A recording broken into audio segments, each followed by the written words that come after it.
And that is where we'll pick up, except to say that the last thing she told all of you was that she did not see the divine spark in any of you. And yet, she saw something of her light within each of you.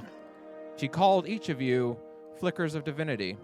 She called each of you whispers in silence and said that perhaps together, amidst a background of void, a lack of her light, you would burn brightly.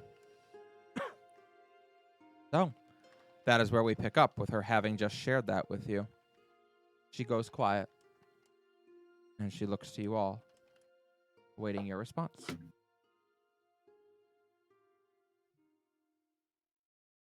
I'm not sure. What do you mean by oh, oh,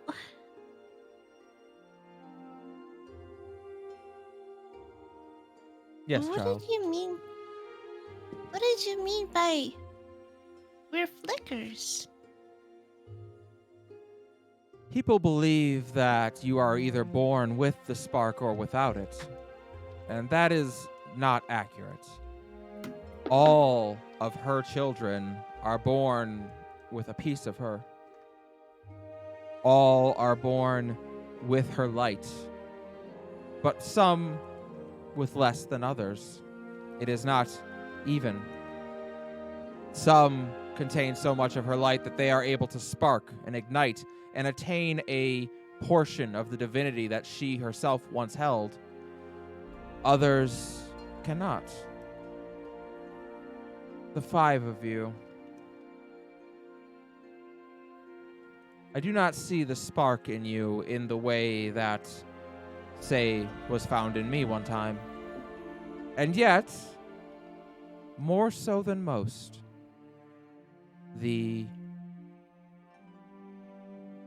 spark today, as we think of it, is very rare. In my many years doing this, 3 years now, only once have I actually seen it. And that is saddening in many ways.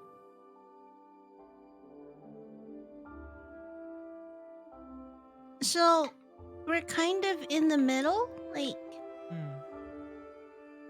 Is it we're so kind surprising? of like a bridge. Is it so surprising? Each of you chosen by a goddess for a greater purpose? Something is special about each of you. What if what if we just happen to be in the right place at the right time? Fate?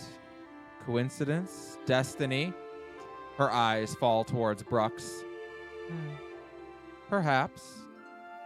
It is not completely unheard of for the winds of fate to take us to great destinies, but,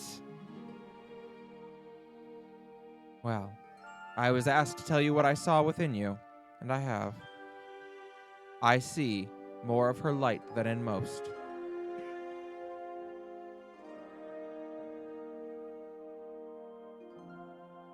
So now I suppose the question is, what further steps do we take towards this destiny? That will ultimately be up to you. What do you wish to do with this knowledge? And without hesitation, Melody is gonna like sit up like a little bit straighter and just look at her with like very determined eyes and go, Well, for me, at the very least, I still want to do what I can to help heal the world. However I can. The world is very sick, Melody. That will be a task that probably takes your entire life. I know. I might not even achieve it in my lifetime, but at the very least, I'd want to be able to do what I can to help make it easier for the next person. I mean, that's why my home is the way it is. is because we know that it's not easy to heal a world that's broken, and maybe they don't even want our help, but that doesn't mean that we won't give it, Mm. because how else are you gonna break a cycle of death and decay? Such bravery spoken from one so young and so unknowing of the world. She looks to Brux. And what say you, who has seen so much more? Who has had more time to understand the harsh realities of the world? Is she foolish? Or is she right?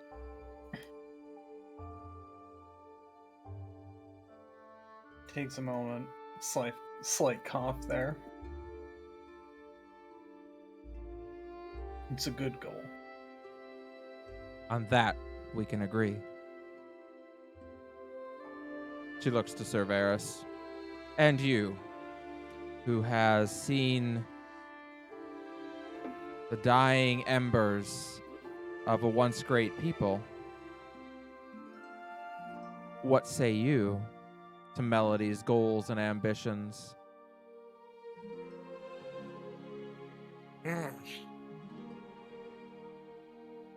There was a time when I would have been truly confident in our next steps. But I think that the more impossible seeming the quest, the more worthy it is to try. I have been shown and told many times now on this short path we've taken together how occluded the truth had become from me. But I do not accept, cannot accept, will not accept that those things that my people embodied were not worthy of revival. So, I suppose at the moment the best I can do is ensure that whatever age is ending, I assist it and usher it gently to its demise, so that whatever comes after it can truly grow into something more profound. And I will not rest until I have progressed in such a way to make a difference, to ensure that Melody's vision, however seemingly unobtainable in the world that I've seen so far outside the forest, becomes just a little bit more plausible. She would have liked you.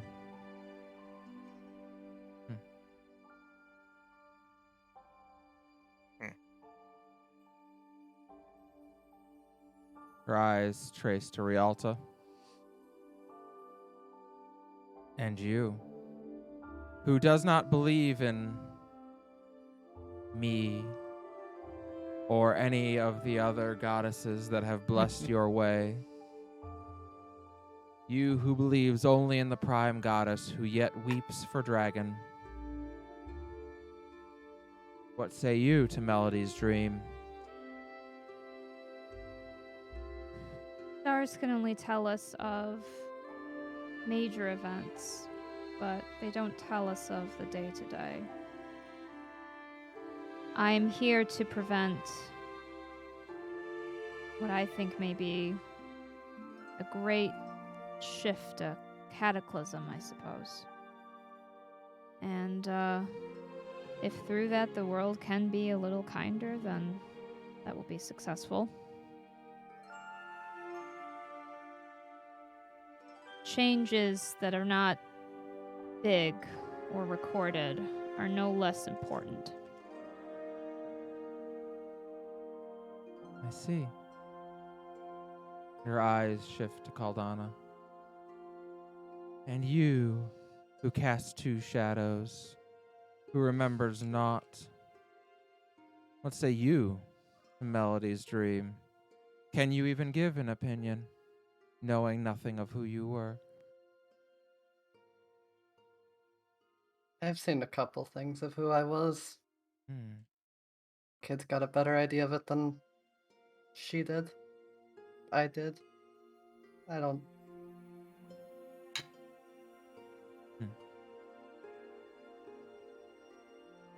I stand corrected. She would have liked all of you. Who is she? Lucky.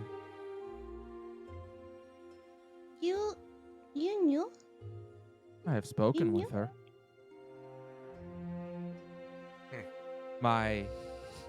One of my charges as the Onrado, I can commune with the divine.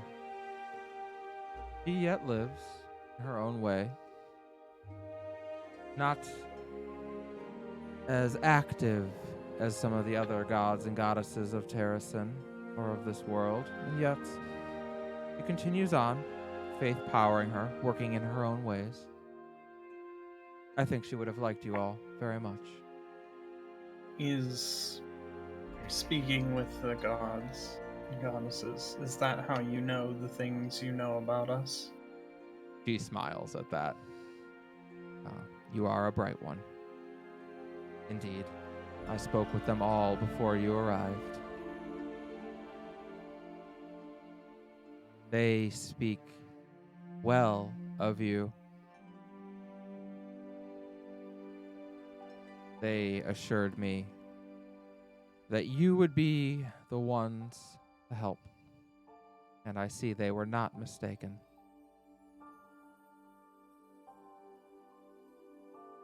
Dark portents loom. Rialta, as you surmise, the destabilization of Stone's Throw is but a means to an end.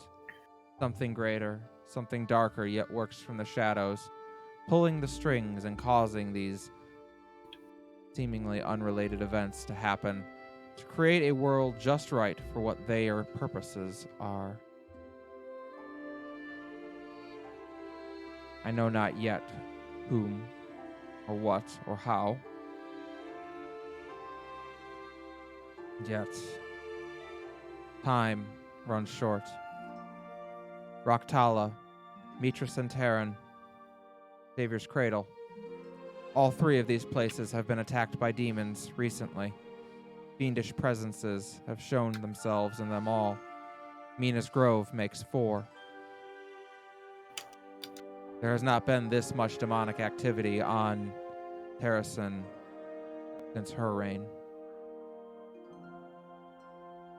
It is concerning and ill portent, to say the least. Do you have any leads for us? I will. Any? I will gain what knowledge I can to share with you before you leave. In the meantime, I invite you to stay here in Moon Bay, explore the city as you like. There are many people here that are worth meeting. Many people that may be able to aid you in the future, depending on what you end up needing. I will arrange for you all to travel to Stone's Throw.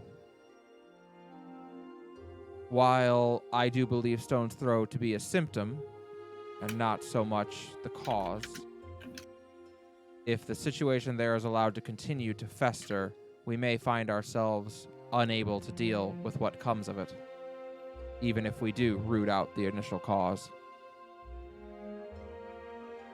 I will arrange for you all to be introduced to the council and to speak with Captain Lyra, who will be your main contact there. But this will take some time. 3 days. At that point, I should be ready to send you out as my emissaries here. Not only will you do well to be part of the Inquisition, as my son has so, perhaps wisely, although don't tell him I said that, made you. In Wait, why addition, not? He's your son. he is, and he has something of a big head when you give him too many compliments. Really? Yes. When he was but a boy, it's a I told him figure that of speech. Yeah, when he was right. but a boy, I told him he was skilled with a sword, and he attempted to fight a dread demon. So Did Oh. he succeed? he survived. I would call that succeeding, although my husband did not. Wait. Hmm. Yeah, did he tell us He told us. collectively the story, or did he tell Rialto that story? He told all of us. I think he told all of you think that he told story. all Yeah, of That's what I yeah, because that was when he was think- that's why when he was explaining was- to Melody why he wanted her to use his name. Okay. Not Marty. It's one of those. Wait, I know that happened, but is that in Yeah. character Yes. knowledge Yeah. or not? I think we all pretty much know what Yeah, you happened do. at this point with Rialto's meeting with him. So Yeah, that's Yeah, right. I don't think there's any because more you secrets. told us about it. Yeah. That's right. Mhm. That's right. That happened last week. Unveil was here last week. no, No. Only in spirit. Yeah, only in spirit. Oh. Rialto shared her story about what they talked about when they had their private conversation. but Uh, my destiny. I thought he was a literal fucking spirit, dog. No. I'm so Astral excited. projection. Thought he straight up ass projected over here. Sick.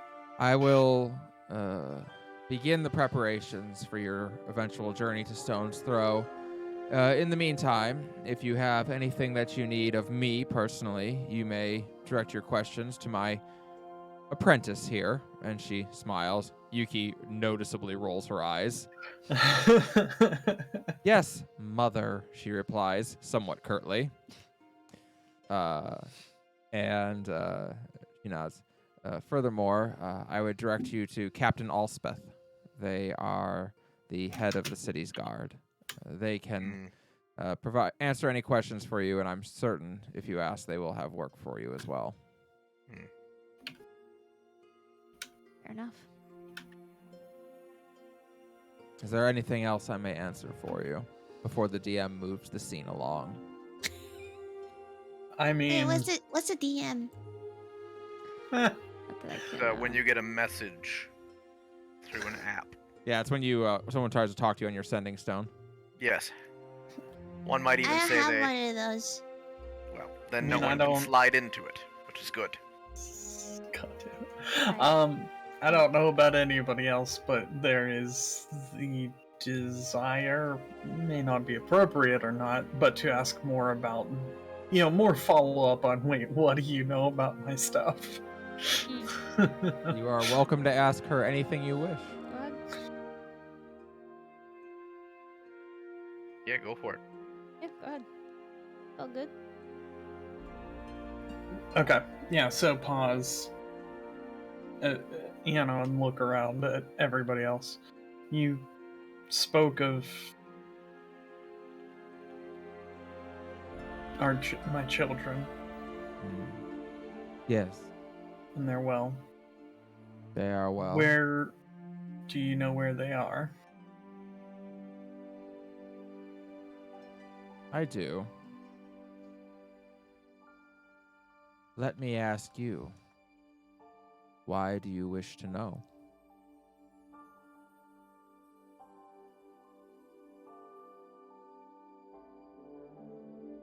I'm not sure what I would do with the knowledge. So I'm not really sure of the answer. He nods. They live in Stone's Throw. Deep breath.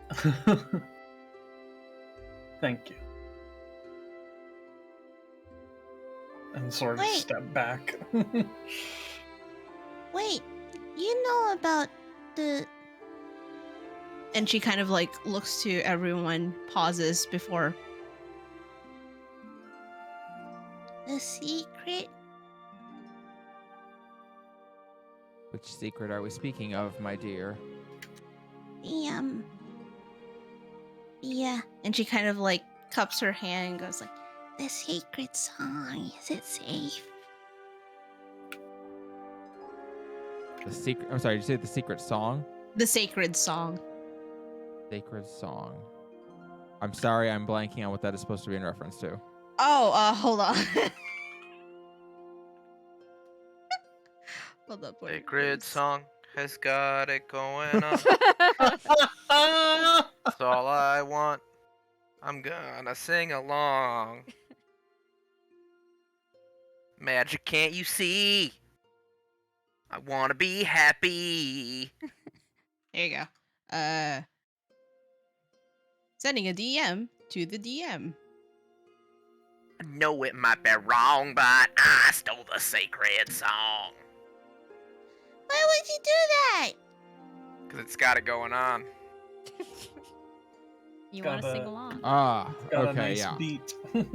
Yeah, that is a sick beat, dude. Ah. Okay. Sorry. Now I understand what you're talking about. She looks to you.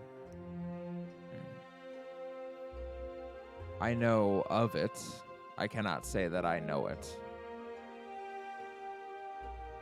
But is home okay? It's not, not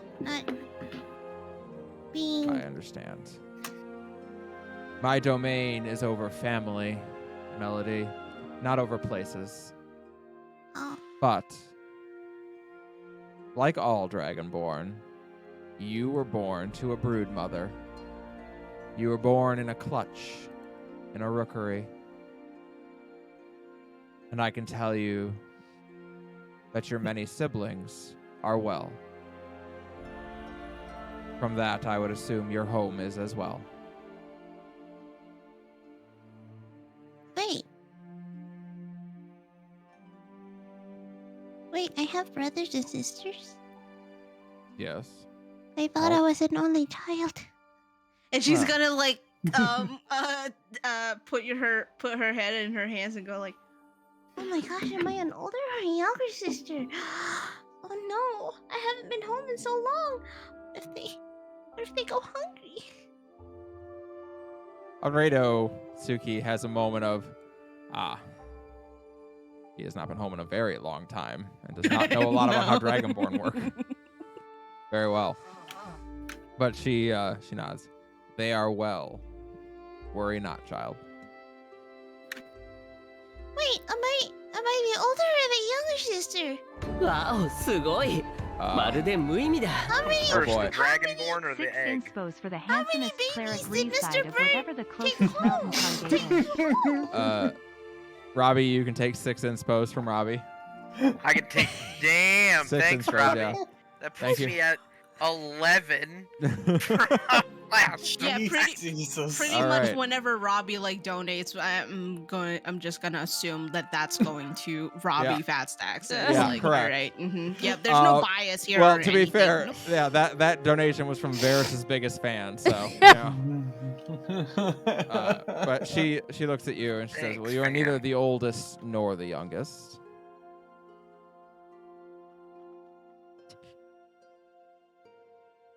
Middle child syndrome. I've heard of As this. with many Dragonborn, when you were young, you were adopted by another Dragonborn who would raise you. The brood mother seldom is the one to actually raise the Dragonborn children. Wait, so They choose mom that and name. mama aren't my mom and mama? I have another mama? Yes. Hmm. In that you were born from them. But Quite a the few. women who raised you are no less your mothers. I have 3 moms. Significant number. Most And people don't have her 3 ear- parents. Her ears perk up at that, and she goes, I have 3 moms. True. Would I ever get to meet my 3rd mom? Would she be my first mom? I cannot tell you that I am an expert on Dragonborn culture. It is my understanding Neither that is she, it's fine. it is my understanding that Dragonborn children frequently do not form relationships with their brood mother. However, perhaps in certain cases it does happen. Would you be able to tell me if she's doing okay? I can tell you she lives. But not if she's okay. As I said, I have dominion over family. And the two women I saw traveling are your family. Of course they are. They're my mom and my mama. Well, may I answer anything else for anyone? Don't believe so for me. Very well then. Is she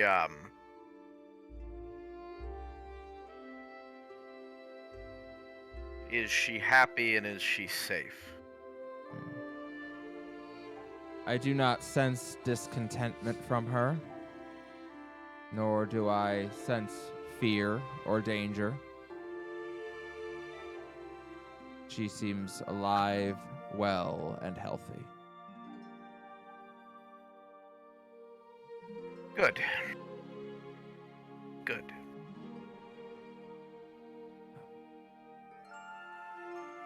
It has been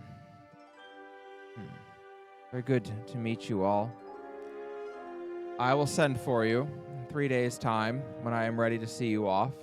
If you have any need of me, please feel free to consult Priestess Yuki.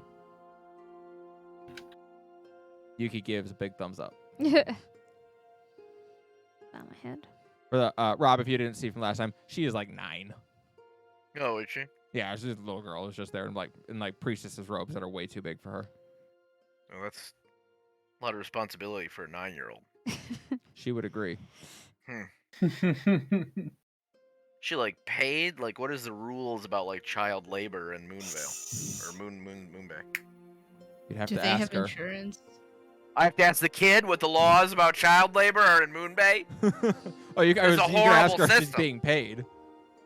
Oh, it seems rude to talk about someone's I don't know that you money. should ever ask a priestess or a person of the cloth what they're paid. Yeah, I mean, it seems rude to ask it here. I'll call HR. There you go. So, after a moment, she is helped back up to her feet by Yuki. She takes her cane and slowly makes her way out of the room. Doors close, and you are again allowed to stand and leave. As you exit the temple,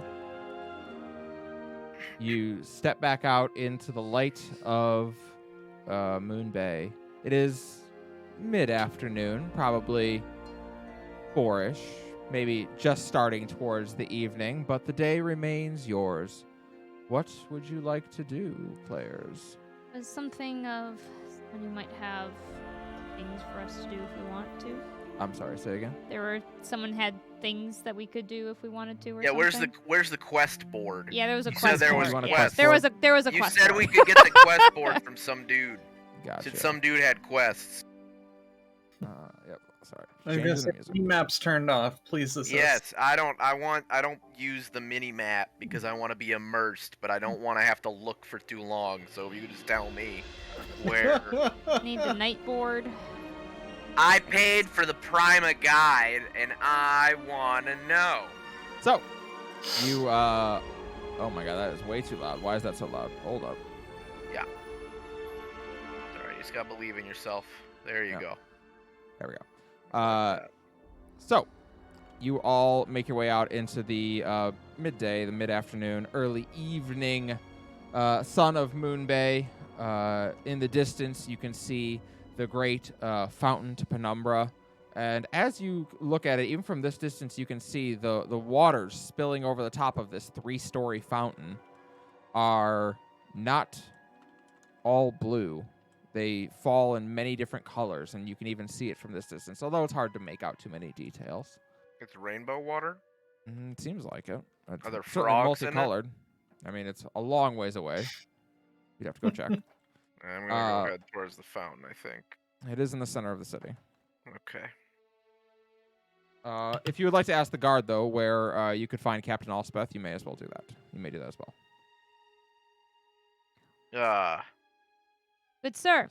Yes, Master Guards person of Same, indeterminate gender and identity. it is the same man who allowed you in earlier after taking the letter, and he nods. Well, welcome back. I hope your conversation with the Onrado was enlightening. I have a third mom. Yes, we did learn that.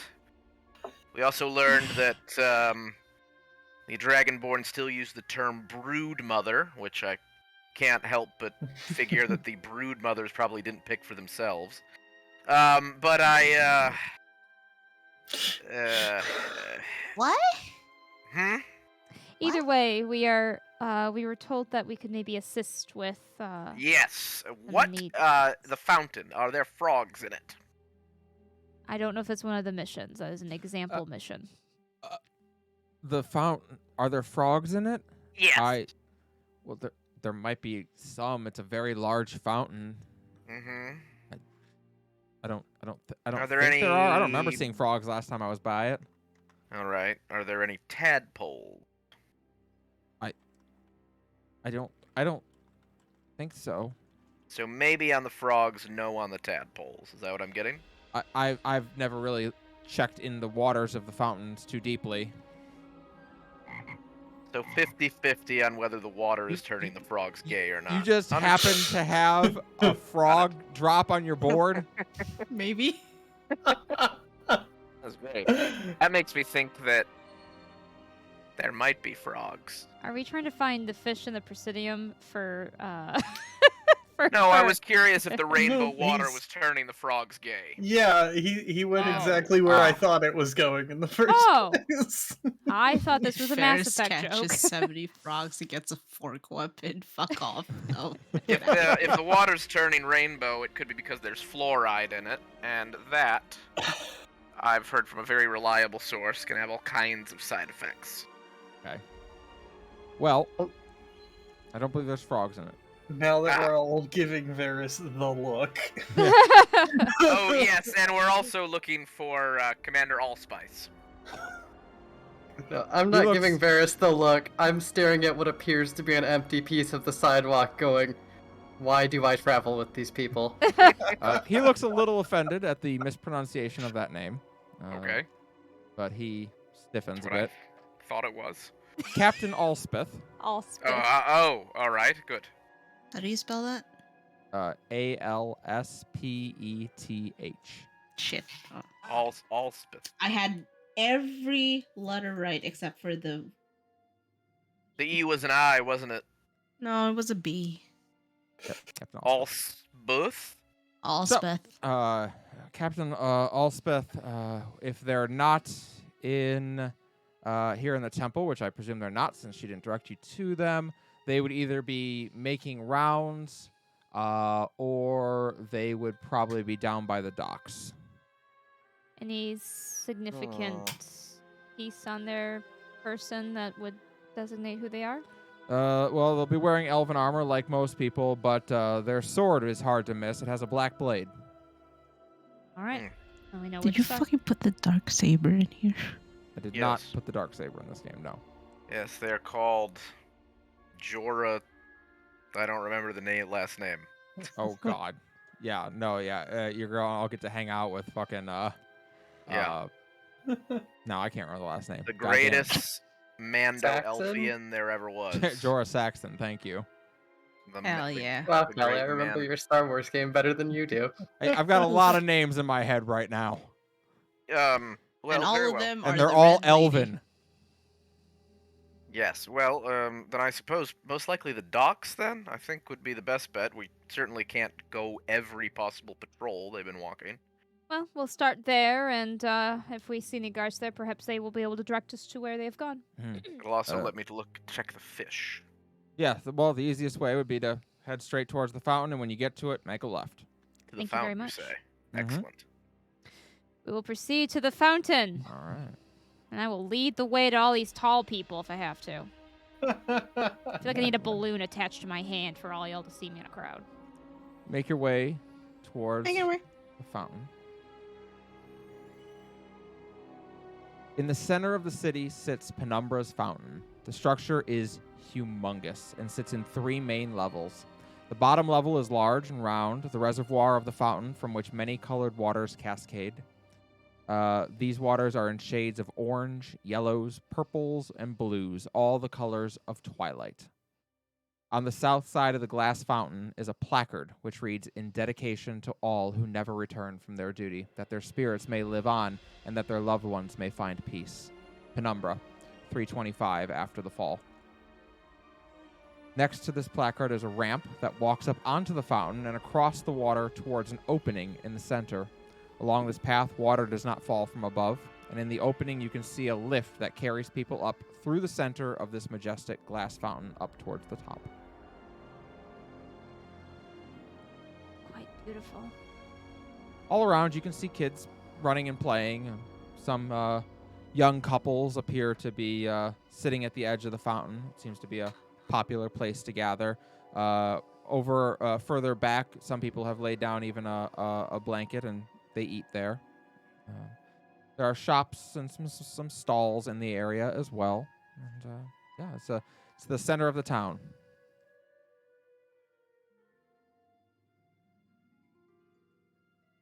Fountain there? What? Is the fountain there? Yeah, it's huge, right? Yeah, it's huge. Yeah. Hey, It's, is there anything in the fountain?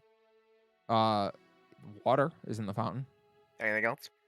No, it seems. Well, so I will say there is something that's not. There's a lot of coins in the fountain. Mm-hmm. There is a great deal, you would say, of coins in the mountain. Although many of them are obscured by the different colored waters in there. Turns out purple water doesn't see through so well. But Why do people put coins in the fountain? People whose it's a way of blessing someone who is traveling or is off fighting. A lot of times, wives of guards will throw a coin in to bless them on their travels or bless them on even just their watch for the day. It's more of a habit than anything. The fountain has some sort of spirit.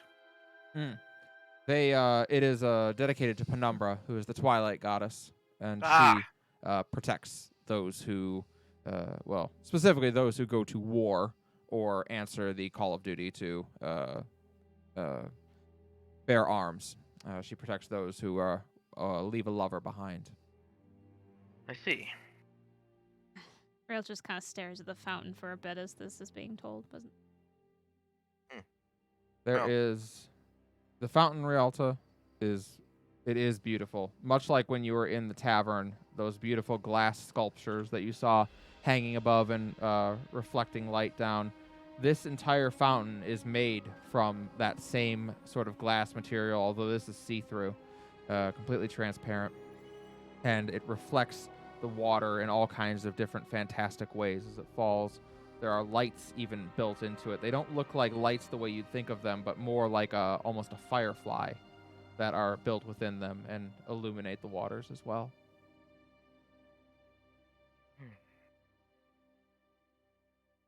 Truly beautiful. Mhm. A Are rarity. there owls? Are there owls? Yeah. Probably I don't think there are owls. No, I wouldn't think so.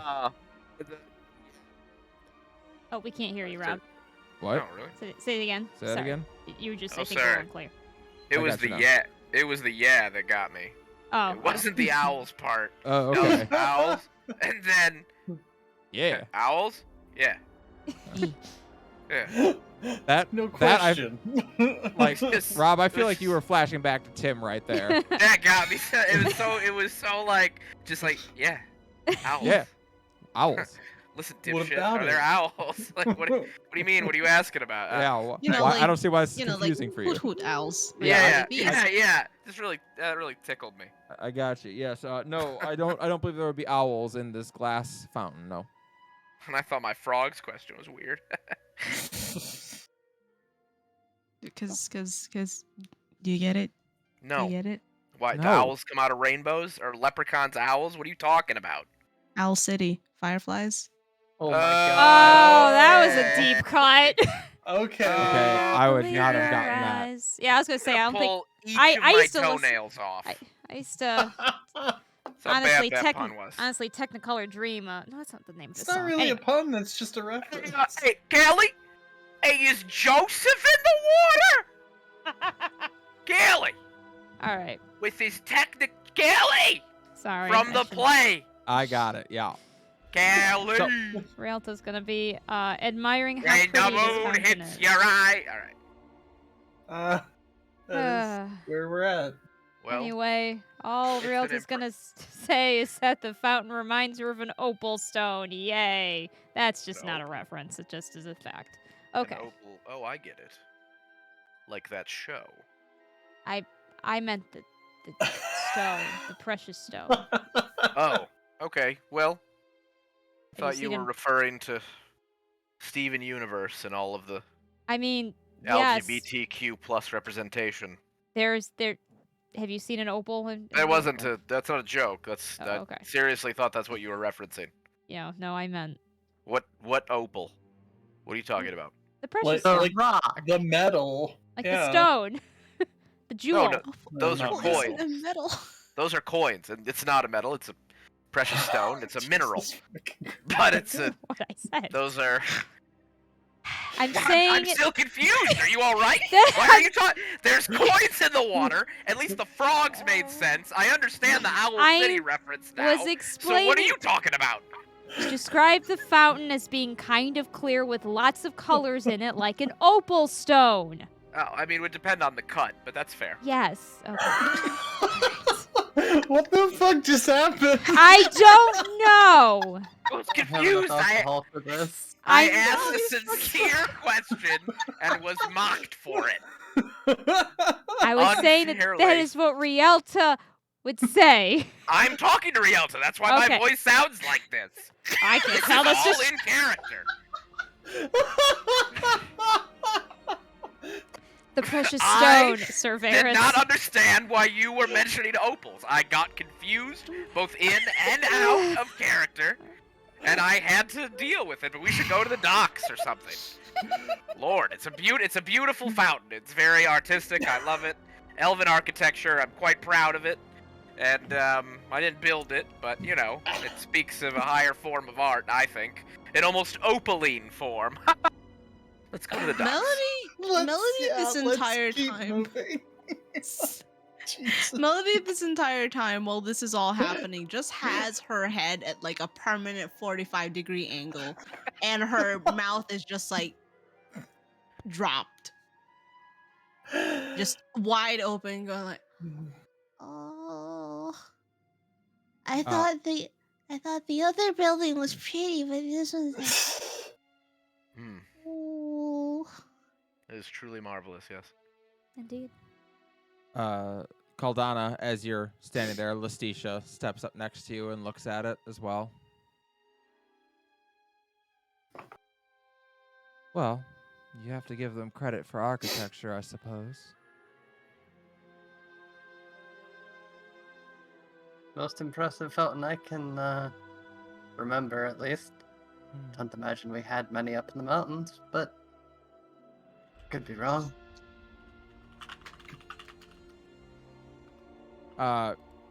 As you all start heading down towards the docks, you turn left at the fountain, make your way down. And indeed, the slope starts to descend as you make your way down towards the waters. But Caldana, she is continuing following you. She looks at you. It is getting to be afternoon. Time is running short if you intend on taking our bargain. I do, but I'd prefer not to steal it in the middle of everything. Of course. Just when tonight rolls around, make sure you are somewhere alone.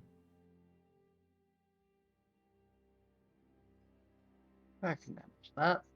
It's gonna be crazy if I get killed tonight. That's The f- nuts, dog. The final chime of the 10th hour until the final chime of the 6th, as I promised. That's just one night, right? Not like every night. She smiles at that. You have talked to demons before. Not that I remember. Hmm. Learn some about yourself. Indeed. 8 hours, 1 night.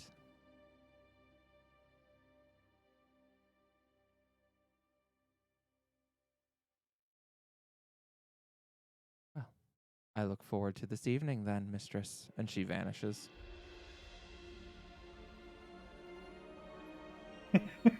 So, nestled along the Twilight Coast is the Great Harbor. 3 massive piers extend out into the deep waters of the bay, allowing trading ships to moor and exchange goods. Out in the bay, you can see other ships anchored and waiting their turn to properly dock. Many people hustle around this busy part of town, and merchant stalls and small stores dominate much of the free space. This place appears to serve as one of the main markets of the city. You arrive down there, and indeed it is quite busy at this time of day. It is that getting to be the evening hours. People are finishing up their tasks for the day before they would, head home for the night or wherever they are heading. Some of the taverns and bars down in this part of town are just beginning to open up and getting ready for their evenings to begin. There are a couple that are certainly a bit seedier. You see one that is called the Wharf's Lock. And you also see one that is, you would say, quite nice in comparison. It is called the Bay's End. But as you get down there, what would you like to do? Well, I would like... Well, I'm shit at this. But I'm going to do it because I'm just... What are you doing? What's it called? What's the check when I want to find somebody? Is that investigate? I would say perception? investigation. Excellent. Equally terrible at both. I am going to investigate.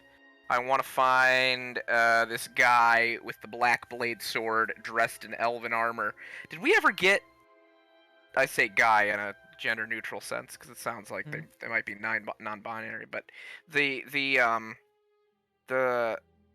did we ever get like a species for this person? They're elven. Okay, so I'm looking for an elf in Moon Bay. Mhm. Good start. Yep. Elven armor. Another good start. Preferably the elven armor of the guard, if there's any notable. Yep. They all. That's actually helpful. And a black blade. Mhm. A black bladed sword. Indeed. You Hopefully may. they don't. Hopefully they don't. They keep it in a see-through sheath, because otherwise I'm screwed. Well, you've noticed that most of the guards you've seen don't actually have their swords sheathed. They're just mounted on their waist, and most of their swords are glass. Sick. As is the armor here. Most of the Elven City's armor is glass. This guy's got a sick obsidian sword. Because obsidian's also glass, so it could be. Just All right, let me get my sheet picture here. Varys going up to every guard. Hey, can I see your sword? Excuse me. Do you have a black sword? And would you unsheath it for me? Oh my god. What was that sound? I'll be right back. Why was it so loud with the sound I just heard? Oh. It wasn't anyone talking. It was... I'm going to roll with advantage, because I got advantage like that. Thank you, Robbie Madness. And I'm going to roll investigate. Yep. And... Sorry it's taking so long. It's just that my inability to click the right thing. Oh, I'm actually trained in perception, so this is unfortunate. All right, investigation. Nice. Well, it didn't seem to roll with advantage, but I'll take it. 18. There you go. I will also allow you, Varys. No one else may, but I will allow you to make a history check about Captain Allspeth if you like. Oh, I'm gonna make a history check. It's gonna be so lit. The rest of you check. have no idea who this person is. I'm gonna roll with advantage because I didn't use advantage on the last one. All right. And I'm gonna do my history check. and then I'm gonna go to the other page so I can 20. fucking see what I rolled. A 20. I will I allow got a you. 20. I will allow you one question about Captain Allspeth in addition to what I tell you. All right. Captain Allspeth. Okay. So yeah. Sorry. Yeah. Give me the general first. Captain Allspeth is. You would know her at this time to be in about her 40s. She is famously among your order, or she was, especially more recent cadets, people who would have known her. She is known as the Sword of the Night. She is said to be one of the finest sword fencers in 7 generations. And she commands the respect of, well, anyone who's ever served with her. I will allow you to ask one question about her. What is the most famous event tied to Captain Allspeth and her rise, either? And I say event as in, it could be a fight, it could be a rumor, it could be, what got her to be captain, it could be a demotion, it could be, something like that. Whatever. I would say what makes her, what she is most famous for has actually come up rather recently, although she was always considered to be a great world-class swordswoman who in her youth traveled around and participated in tournaments and frequently won them. What she is most famous for is having stopped an assassination of Onrei Otsuki. A heretic at one point attempted to murder the Onreido, and she stood up to the... it is said that it was not a fiend that was summoned, but an elemental that was summoned, and Captain Allspeth killed it. She is famous for having done so, having cut through it with her black blade, and indeed, a black obsidian blade, said to be brought from Skala's Wrath itself. Oh, the mountain. Indeed.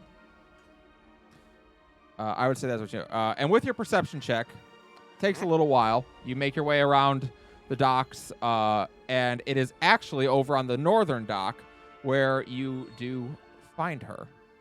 She is standing around an area that seems to be kind of sectioned off with other guards there, and she is inspecting a body that is laying on the ground. But you do recognize the sword, the famous Sword of the Night. As we're walking there, I will tell people what I know about Captain Elspeth. And then I will point her out, but not rudely. I don't go, "Hey, I found her. That's the Sword of the Night over there with the Sword of the Night." I don't say that. I gesture. The captain. She seems busy at work. Yes, perhaps. Are there any other guardsmen or women with her? There's a number of guards that are there. They all seem to just kind of be blocking off the area, trying to keep people from getting too close to the bodies, while her and 2 others seem to be investigating the body itself. She doesn't actually seem to be doing the investigation proper. She is overseeing, you would gather. Well, if everyone is cool with it, I think we should approach the outer perimeter and ask one of the lesser guards if she could come speak to us. Agreed. Shrug. So you approach one of the guards, who is this is a young person, probably one of their first seasons in the City Watch, but like all the others, they wear this beautifully crafted glass armor. It isn't see-through by any stretch of the imagination, but you can tell they wear something like a shirt of chain underneath it. But it is beautifully ornamented, and the sword that they have at their hip matches with a long, thin blade of glass and a almost ornamental wrist guard over the front of it, over the hilt rather. The man looks up at you, like you say, pretty young looking. He has blonde hair, short, and bright green eyes as he lines up. Citizens, well, move along, please. We're sectioning off the area. Apologies, sir, if I may. I tap the shield that's slung over my shoulders.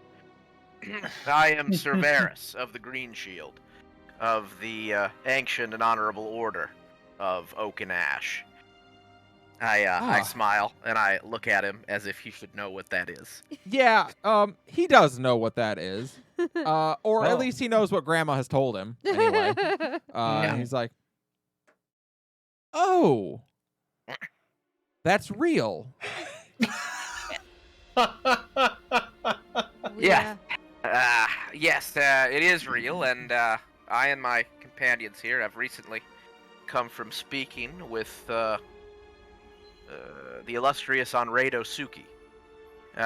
She directed us to, if the captain has the opportunity, speak with her. My request would be, if you could, to let the captain know that Cerberus and his many compatriots have arrived and would like a moment of her time when she's available. Make a persuasion There's- check. There's that look again. The worst part is he's probably better at persuasion than all of us.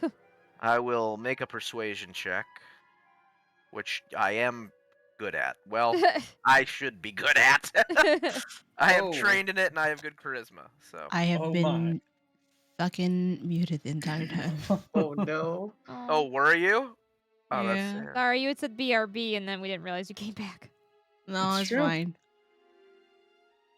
I thought you were just I was gonna So say like if so impressed you with wanted, Cerberus. no, it's fine. If you wanted, I could assist. Sure. Assist me. What do I get for? Do I get advantage when someone assists? Yep. What do I get? All right, You I'm get gonna free roll with advantage. advantage. And then she's gonna bat her cute eyes. I'm gonna roll with advantage. I'm gonna say, "This is my dragon friend. She is Hello, also I'm Melody. persuasive." I see. I have a +10 in persuasion. I don't know what that means, but I think that's good. That's Some better of than my mine best friends somehow. are Dragonborn. Mm, I only have a +6. 16. All right. So 16 I get. 16. All right. He glances at you a little suspiciously. He doesn't think the Order of Oak and Ash is a real thing. But Yeah, I'm sorry. Does he not listen to his grandma? Respect your he- elders. he does, but Grandma also says that Mitra Glorianda is a real place, and ain't no one seen that in 300 years, so... Grandma sounds like a fine piece of work, is Yeah. what I think. She sounds like a fine lady, and I would love to take her out for tea and crumpets sometime. Yeah. But he nods after a moment. Wait, right here. He goes over, and you see him tap the guard, or the captain rather, who looks at him and then glances up towards the party. You see her look in your direction. Now that you I can see wave. her, she is.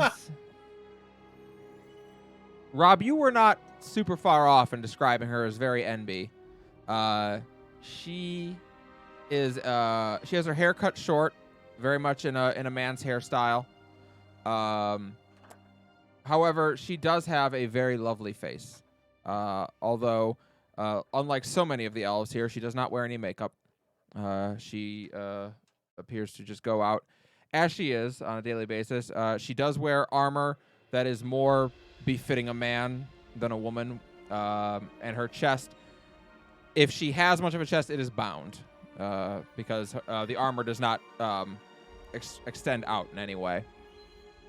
Unlike some of the other women guards that you have seen. But everyone has referred to her as her so far? Everyone has referred to her as Okay. her. Mhm. Making sure. Uh, Cerberus is not going to start this conversation off on the completely wrong foot Yep. uh, for the first time ever. she makes her way over to you, and a hand resting on the hilt of her blade of the sword of the knight, and she nods. Hail. Hello. Hail, Hi. Captain. I understand you have spoken with Onrado Tsuki. Yes, I am Cerberus of the Green Shield of the Honorable and Ancient Order of Oak and Ash. Her voice has a feminine touch to it, although it's somewhat toughened, as if she has practiced speaking in a lower register. It is very nice to meet you then, Sir Knight. My apologies for your order. Oh. Yes. I do Well. not mean to imply anything, merely that we have not seen one of your kind in many time. In much time. No implication. You are correct that the apologies goes both ways. We certainly could have made ourselves more known. Speaking of which, in making ourselves known, I should introduce. Here I have fair lady Rialta, stargazer, and book writer. Of course, I have here Brux, grand warrior, as well as a woman of few words. Brock, and what's your much passive action. perception? What's everyone's passive perception? Mine is 10, I think. 13. 13. I know 7. mine's not great. 17. 13. It's better Okay. than I thought. Actually, okay, so that's all 5 of you then. All 5 of you notice that as she looks at Brux and her eyes drift down to your tattoos, they start going across them, and it's not hard to tell she's reading them. Someone's literate. Hooray. Well, in Uruk, no less. Yeah. Yeah. Of course, we have also Caldana, member of the illustrious and well-respected Tiefling tribe. She hails from the mountains and is very good. Oh dear, there's that middle Right. distance again. Eyebrow It keeps dropping. She, Keeps she showing looks Eyebrow up. just keeps climbing through the At- entire introduction. at that. Cervera says, "You introduce Caldana." She nods. "We've met." Oh. Oh. Oh, Very well. I didn't. I was unaware. My my apologies. eyebrow turn. I mean, briefly. I don't course. I don't mean to sound too familiar. I don't No, remember this, do I? No. And, Although, Caldana just you know looks what? confused as Caldana- hell. Caldana, roll a d20 for me. Where the your brain's about. I to don't know where my explode. D20 went. We'll just How do it much is here. the bird going to not like that question? You're about to get a brain blast. 19? All right. Caldana, you start feeling burning. Oh dear. And in a moment, Oh no, the bird's angry. the bird is angry. But you see something. Flash, a vision. You are among your people. Tieflings all around you. And you're in an arena of some kind. And you see her for just a moment. She's not wearing the armor that she's wearing currently, nor does she have the black blade, but it is her.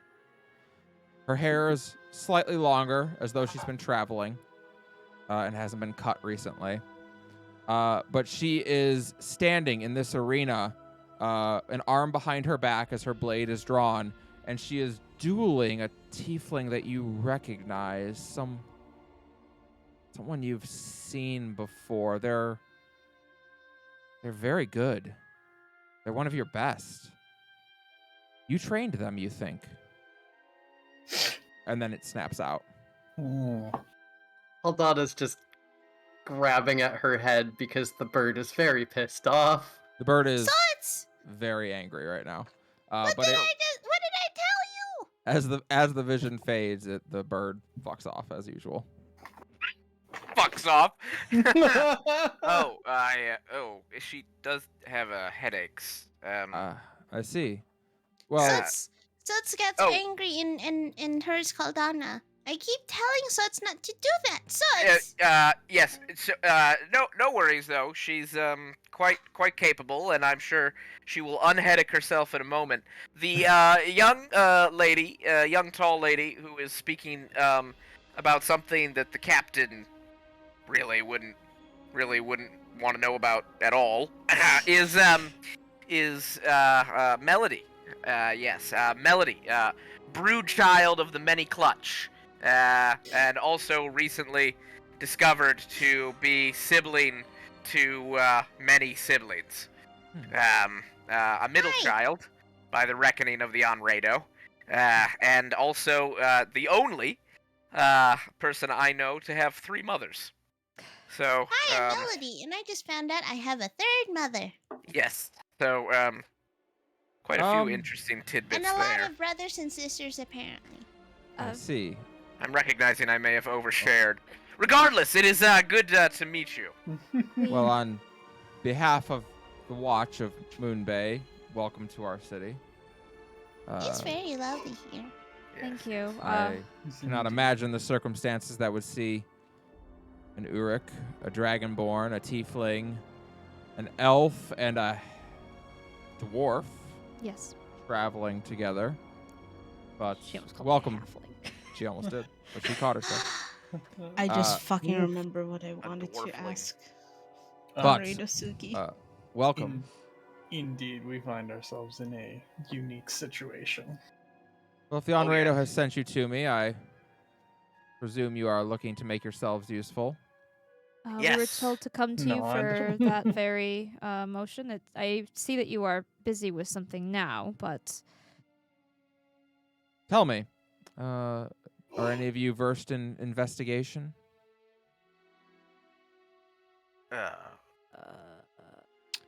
We I don't think so. How we out are these bodies? Like, Yeah. What do you mean, how out? are they just like what do you call it? Like, do they have like one of those like tarps over them, or are they just Yes, like so- out? So Can we what see you them? see, 2 of them are outlined. 2 of them are just chalk outlines at this point. Okay. Those bodies appear to be taken away. The third body is still being examined by people. So And is you that, get the like, sense they've under- been here for a while. we Okay. Cerberus will or are you trained in investigation, sir? No, not technically. But Well, Cerberus is going to proudly exclaim, "We have actually once investigated successfully the mystery of the mine of Mina's Reach." Yes, so we are See her. actually rather experienced in these matters. You see her rack her brain as she tries to think of where Mina's Reach is. Ah, I see. Been to Mina's Grove once. Well, And very we well. were deputized as inquisitors. She raises her eyebrows at that and looks at your badges. that is accurate. Yeah, Oh. we'll it's the first show. That being said, I do hope there's no reason for the Inquisition to be here. simply to Is speak there, with is the there something Onrado. I need to know about? We were here to speak with the Onrado. That as well.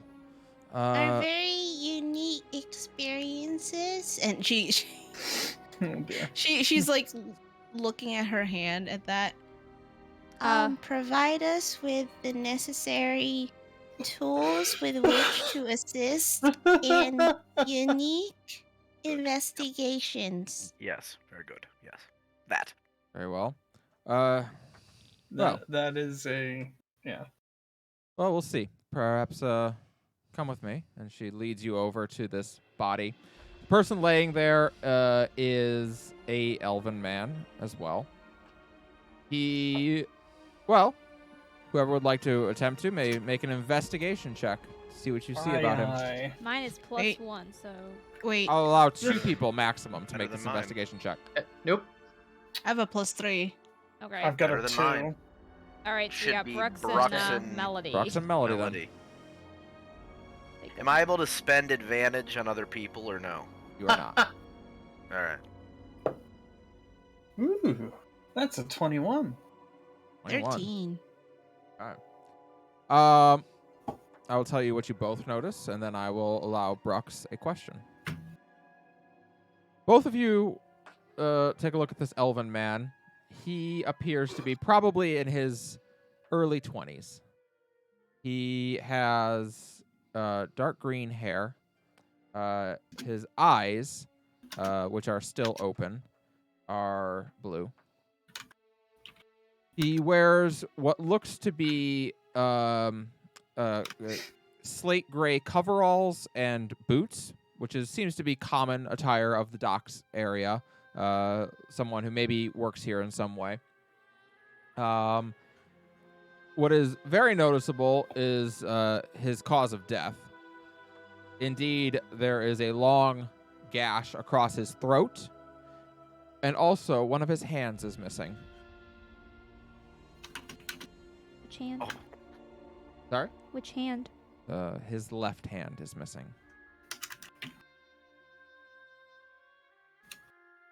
Brux, I will grant you a question. I was gonna say, how long does it look like the body's been here? Brux, you are an Uruk, and you've killed some things in your life. As a warrior of the Uruk, you have definitely seen things decay. This is someone who's been dead for 12 hours. Probably killed overnight. Okay. So So give the- it a Captain looks at you. look over. Look at the captain. Is he someone that was otherwise known to you in your capacity? He was a criminal. I can tell you that much. Indeed. I mean, the kind of glanced around. There's a organized crime in this city, a syndicate known as the Dock Workers Guild. He was known to be working with them. I have a question. Very well. Sure. Did this man wake up with two hands? No, that's not my question. My question is, I think this would be an investigation roll, but you tell me.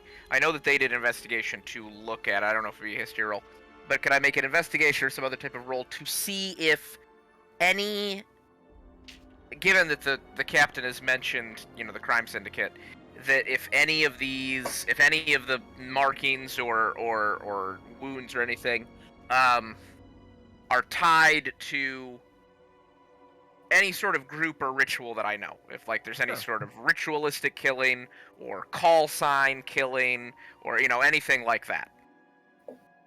I would say. It's the hand seems really weird to just have someone's hand severed off. So I would say give me a straight intelligence roll. Just a straight intelligence roll. Well, that's as good as my investigation, to be fair. So. But as my good friend in theater said when I was a boy, always forward, Callie, never straight. Never straight. What?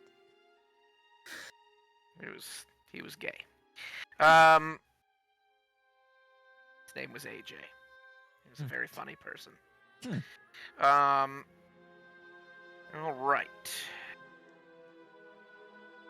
Anytime you told him, why can't I click on here?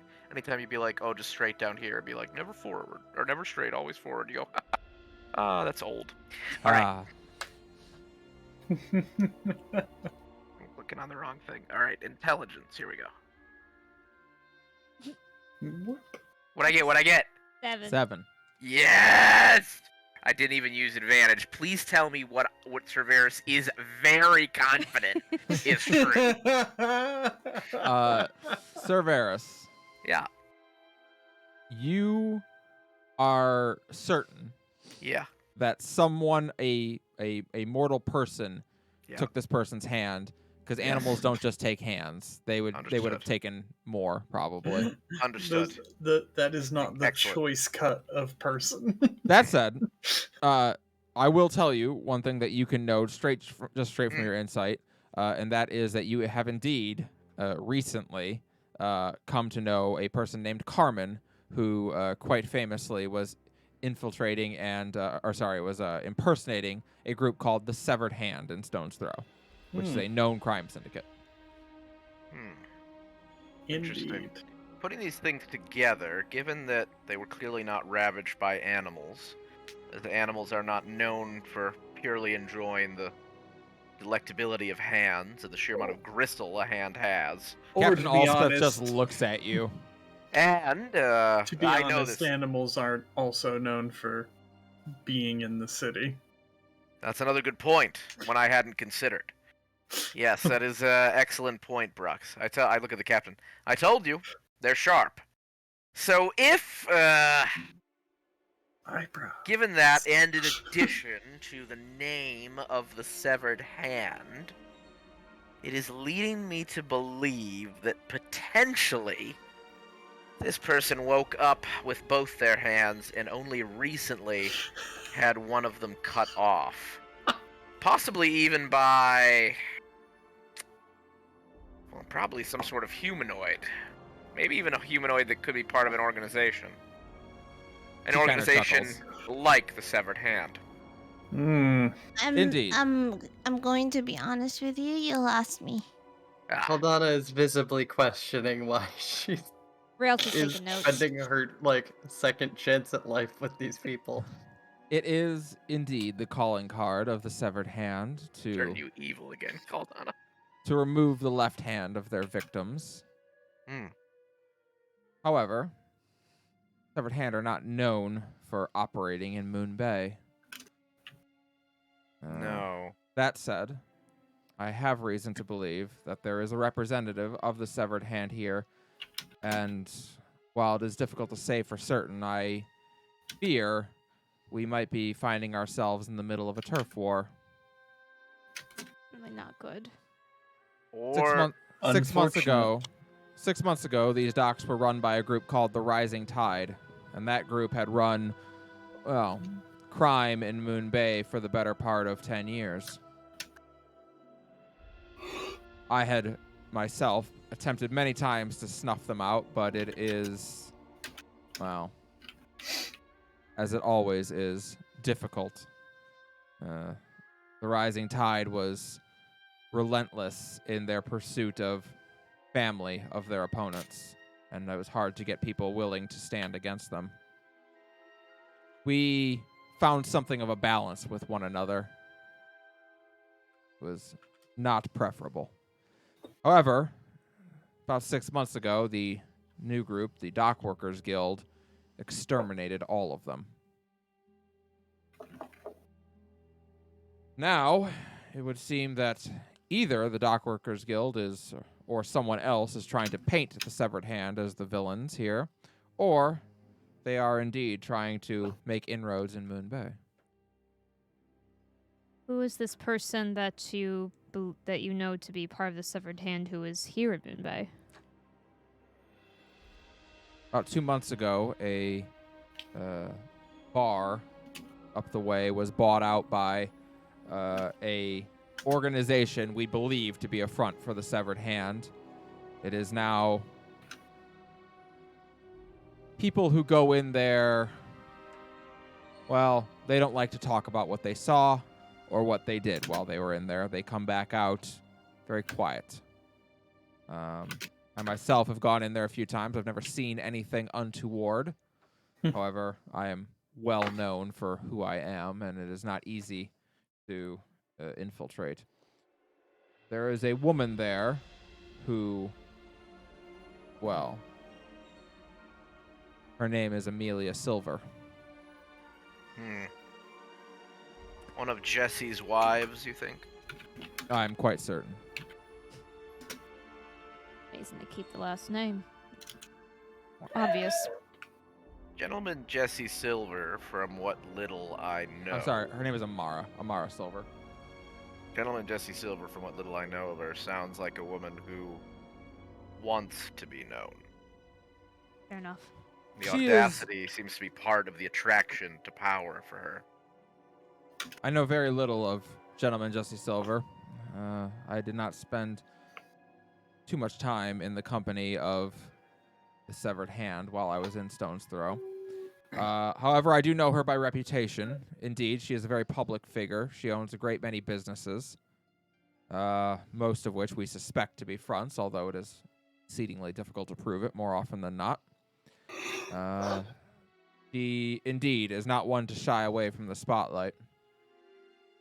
Wait, which bar did she buy out 2 months ago? There's one called the Bay's End, just up the way. Oh, a nice-looking one. Indeed. It was not Eh. quite so nice 2 months ago. And what about this Dock Workers Guild? Do they use known fronts, or It's their do thing. they stick more to the shadows, so to speak? The Dock Workers Guild is... they are young, brash, hot-headed. They deal mostly in contraband.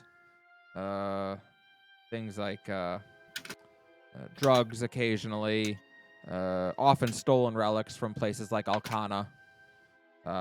They will go to other continents and bring in things that aren't allowed here and sneak them in. That is most of what they do. And as such, their headquarters is actually out in the bay. They have a mobile headquarters on a ship. And what about this person? My suspicion Why is that do he we was... think they were killed? My suspicion is he was making a drop, and Severed Hand was looking to send a message. Or, as you said, it is to throw us off the scent of the actual culprits. Could well be. And part of figuring that out, I believe, is figuring out who this gentleman was making the drop for. And what what? it was. Indeed. There's- To that end, And You are also, looking- where? I doubt Yes. it was here in the middle of everything. to that end, if, Likely. I if you are looking presume for the other bodies were in a similar condition, I presume. they were. No valuables were retrieved on any of them. They seem to have been taken.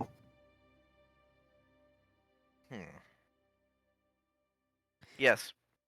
We'll take the case. Very well.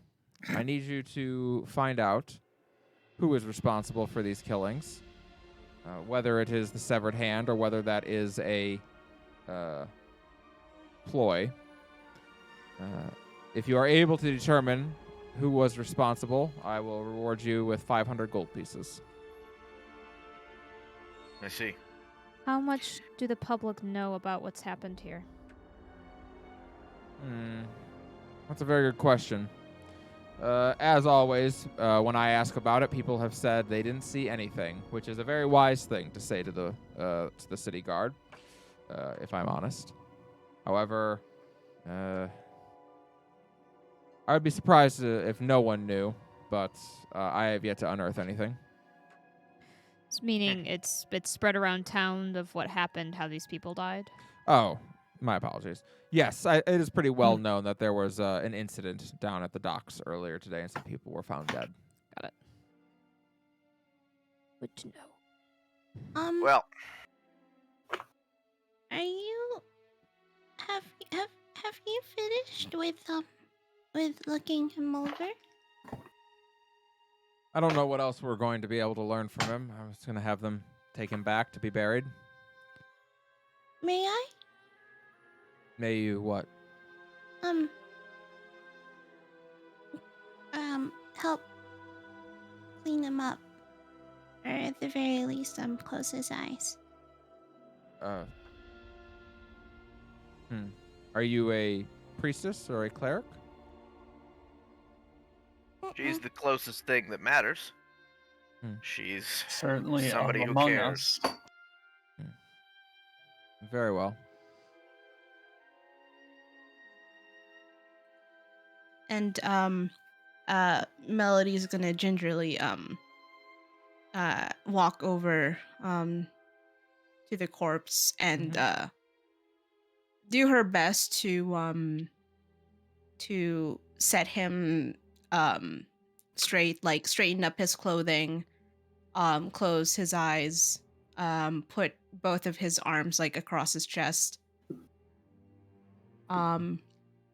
Just make it look like he's sleeping, and just look up towards the sky, silent for a moment,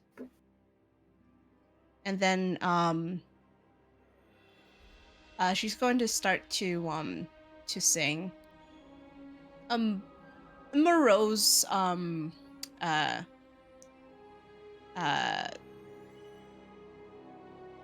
wordless song. When you finish, Captain Elspeth looks at you and she says, "Kinder rights than afforded most criminals." But he will be buried and at least given a proper send-off. Well, Rialto, criminal can or you, not, hold my helmet? Sure. Thanks. well, criminal or not, in the end, they're all sort of equal. That is Hold true. my pauldrons, please. And Yes. she watches as Severus is undressing. Poor little dwarf. We My do- gauntlet. Active. We do have statutes against public indecency in this city. No worries. I am wearing lamb's wool underneath the chainmail. Why are you taking your armor off, good sir? Because you will drown if you swim in full plate. My boots. Are you planning on swimming? Yes. I will You take know- a step. You know I I will could take turn. a step over. And, You know I could and turn assist. into a whale or something and swim. Oh, yes. Could you... A whale seems so dramatic. I could. But I love the idea about how you can just do this better after I'm already in the water. This is going to be fantastic. Brooks Where- will step over and like start grabbing some of the stuff that is, starting to pile up on Yes. Rialto, Cerberus will doff his and armor. gently set it on the ground. his sword and his shield, and take his chainmail hauberk off. And he's got his cotton his lamb's wool skivvies on. He's stretching. All right. He's going to the edge of the dock. Where are What? you going? Look for clues. In the bay? Well, yes. I mean, one of the most convenient things about killing someone in the bay is that it's the easiest place to get rid of any sort of evidence. You can literally just dump it in the water. Unfortunately, I am not a fish, and we don't have any fish with us. and it's Rialto's absolutely just. absurd to think about that someone could Can- turn into a fish. So Can Rialto I'm just step gonna take a big forward old dip. before he before he jumps in? Can Rialto just step forward, turn into a big fish, and then just flop in the water, please? You may. So Oh, Severus, you were you look saying, up. Varys. You look up as Rialto just runs over the dock, jumps, turns into a fish, and dives down into the water. Oh, well, Jesus, Mel. I mean, I knew about the cup. I didn't.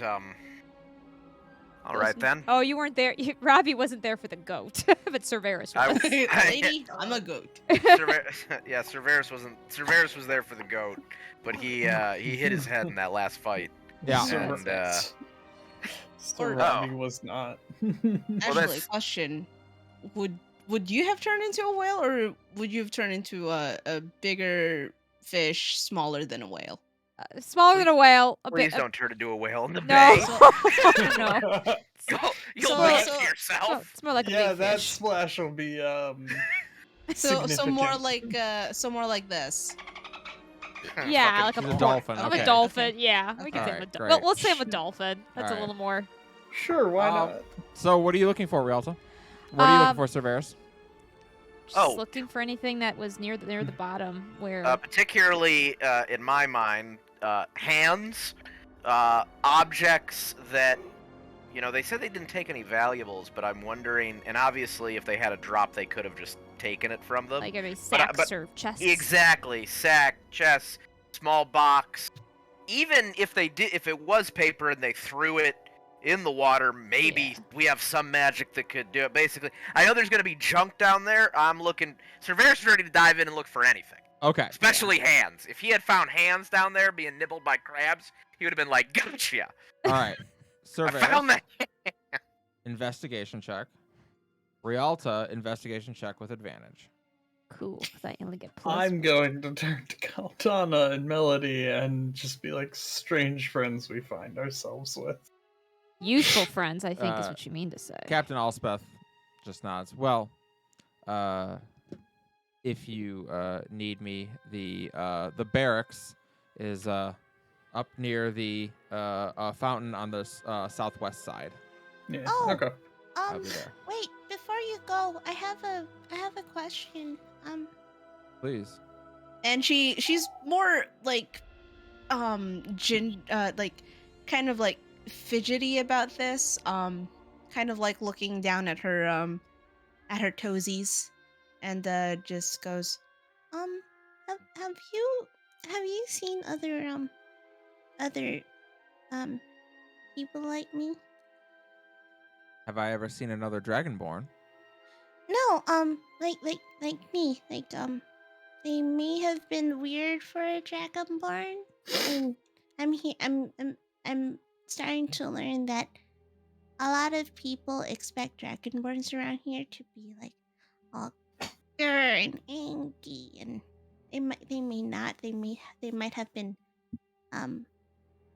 more I don't recall seeing. I haven't seen too many Dragonborns, save for when I was in the Soren Mountain range.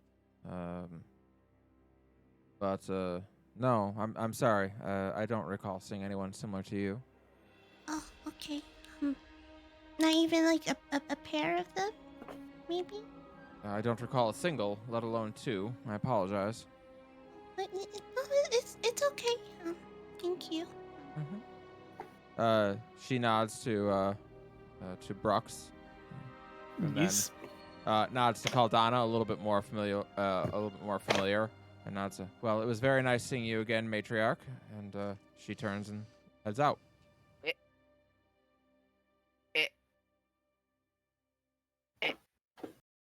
"Oh, that's Caldana it." is very confused. While that's happening, Thank you. You were an evil matriarch? Down at the bottom of the bay, looks like we got a 13 and a 17. Yeah. Yep, that's right. I used one of my advantages. Got it. Indeed. Rialta, you swim around and you find a number of things down there. There's a lot down there. Fishing hooks that have broken off, bait buckets, Bodies. a couple fishing poles, a lot of fish. That's for sure. Some murdered bodies, but not the ones we're looking for. There's a lot of seaweed. You do find a those couple of ones. things glistening in the sand. A dagger occasionally, a rusted knife, things like that.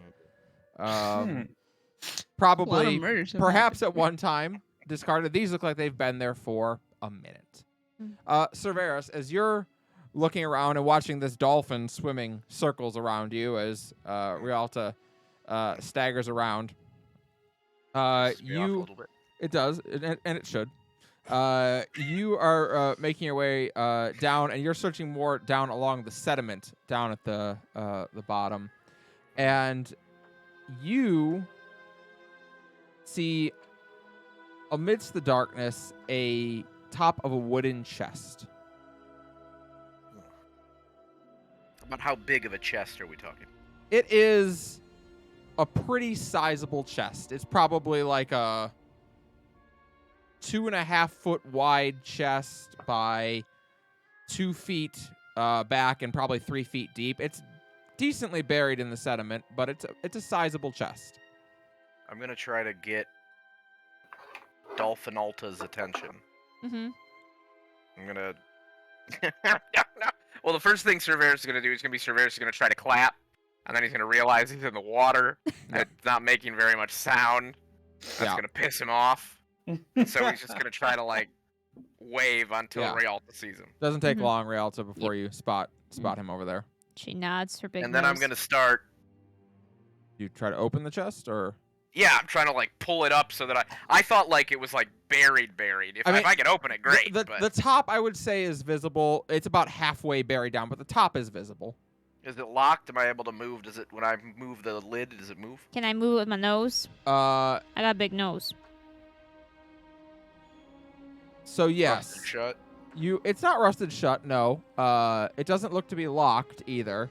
As you both try to start nudging it and opening Yeah. and getting it open, it does take a little bit because there Yeah. is some sediment over it, and it has been closed for a long time. So you have to kind of like break through the resistance. As you Punched do, sediment like Chris I Redfield. need you both to give me a Constitution saving throw. Constitution. Yes.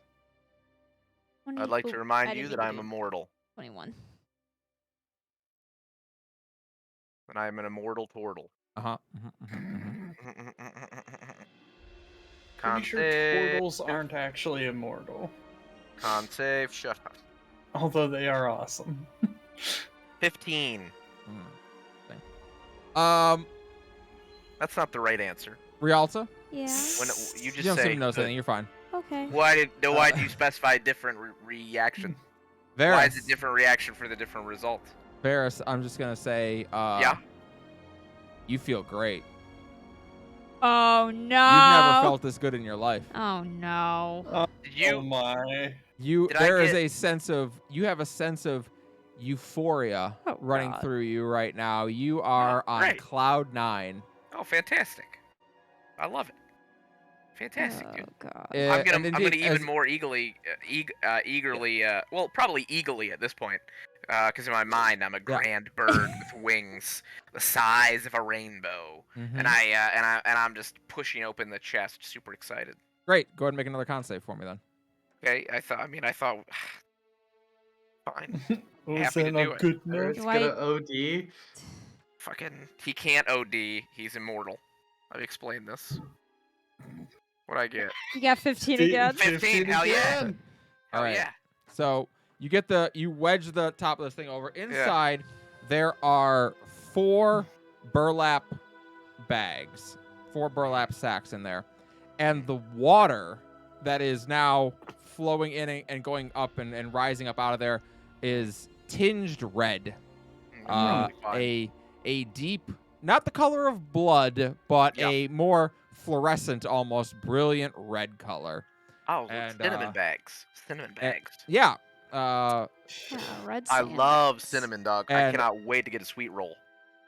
Varys, you are not underwater anymore. You are I now didn't think so. flying. You're in the I- sky. I'm a goddamn eagle. Do yes, your wings are taking you on.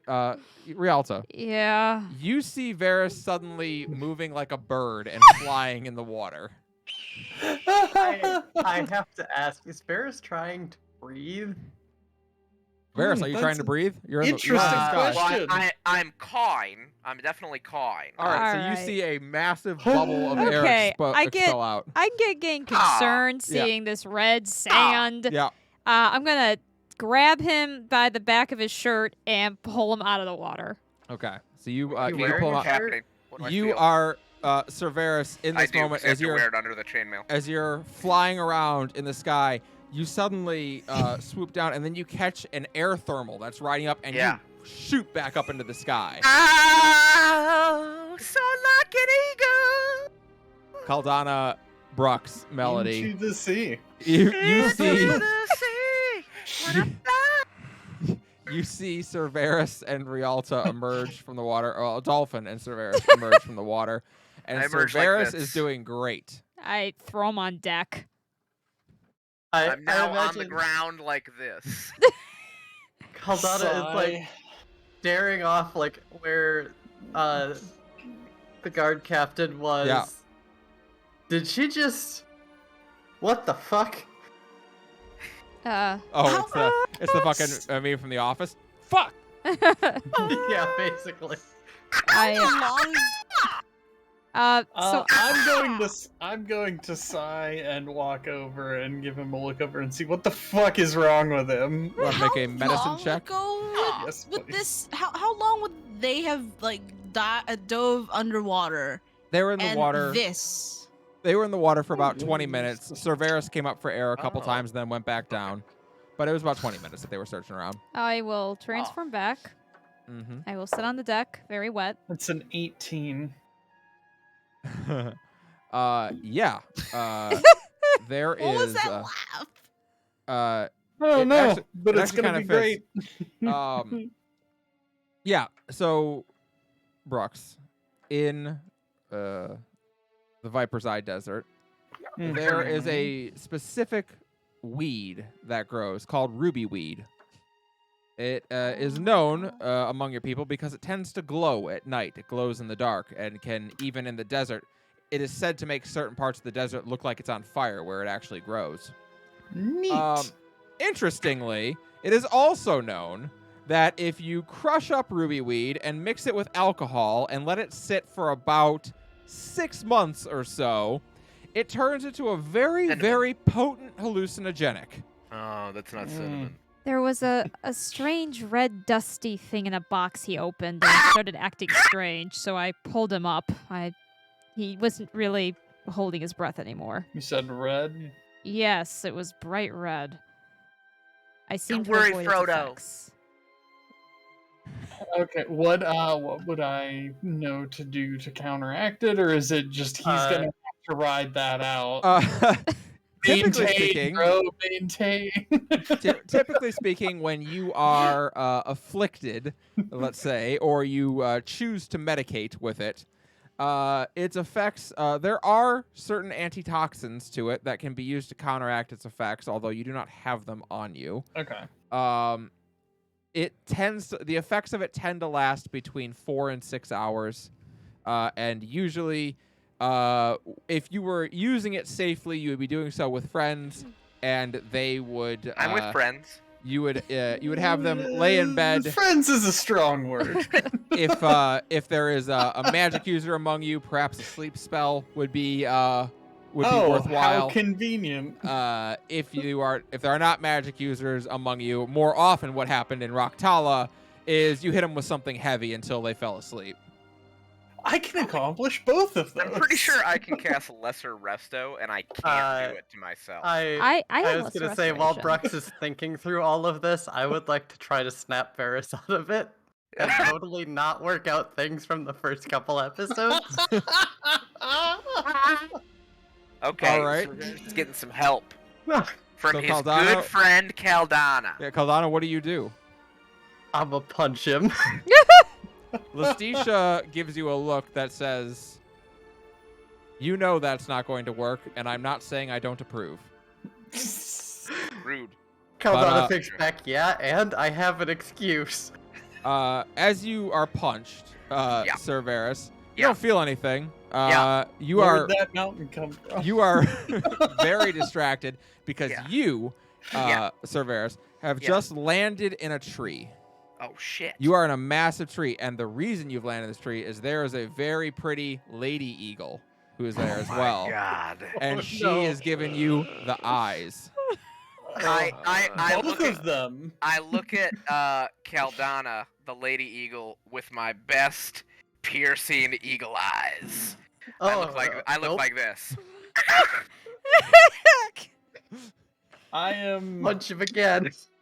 I am going to pull her off at this point. I've got this. I don't. Because I will have been explaining to Rialto what was going on. Presumably after she has After my head bounces off.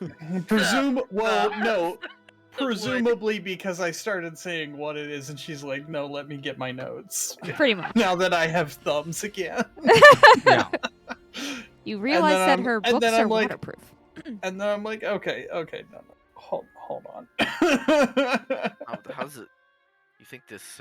Caldana looks obviously relaxed after having put her fist in Varys' face a couple of times. Lestisha gives you a Fair approving enough, nod. but that is fair You know- enough, but that is not the correct treatment. You know, Caldana, we can find artists in the city to put things upon cloth at which you can punch. Come, my eagle queen, we shall have a large brood, and they shall have many So- mothers. I am going to I have to clear. ask, does Varys say that? Yes, he does. I'm just I- gonna look at all of them like, are you sure I can't punch him again? I think you punching him made him see that. I wouldn't get too close. You punched the eagle into his head. How dare you? Yeah, I will.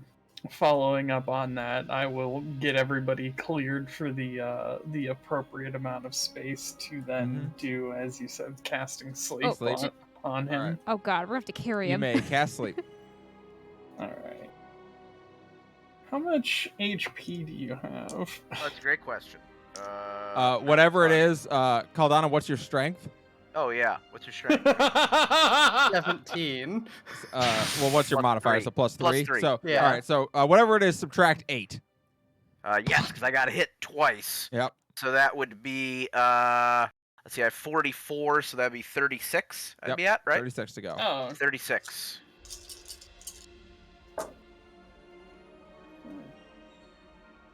21. Because we're still just level 4, right? We didn't level up again. We're level 5. That's a 23, so I'm probably gonna have to do that twice. All right. Go ahead. You can do it twice. The Yeah, second one I we'll say won't. is enough. I don't.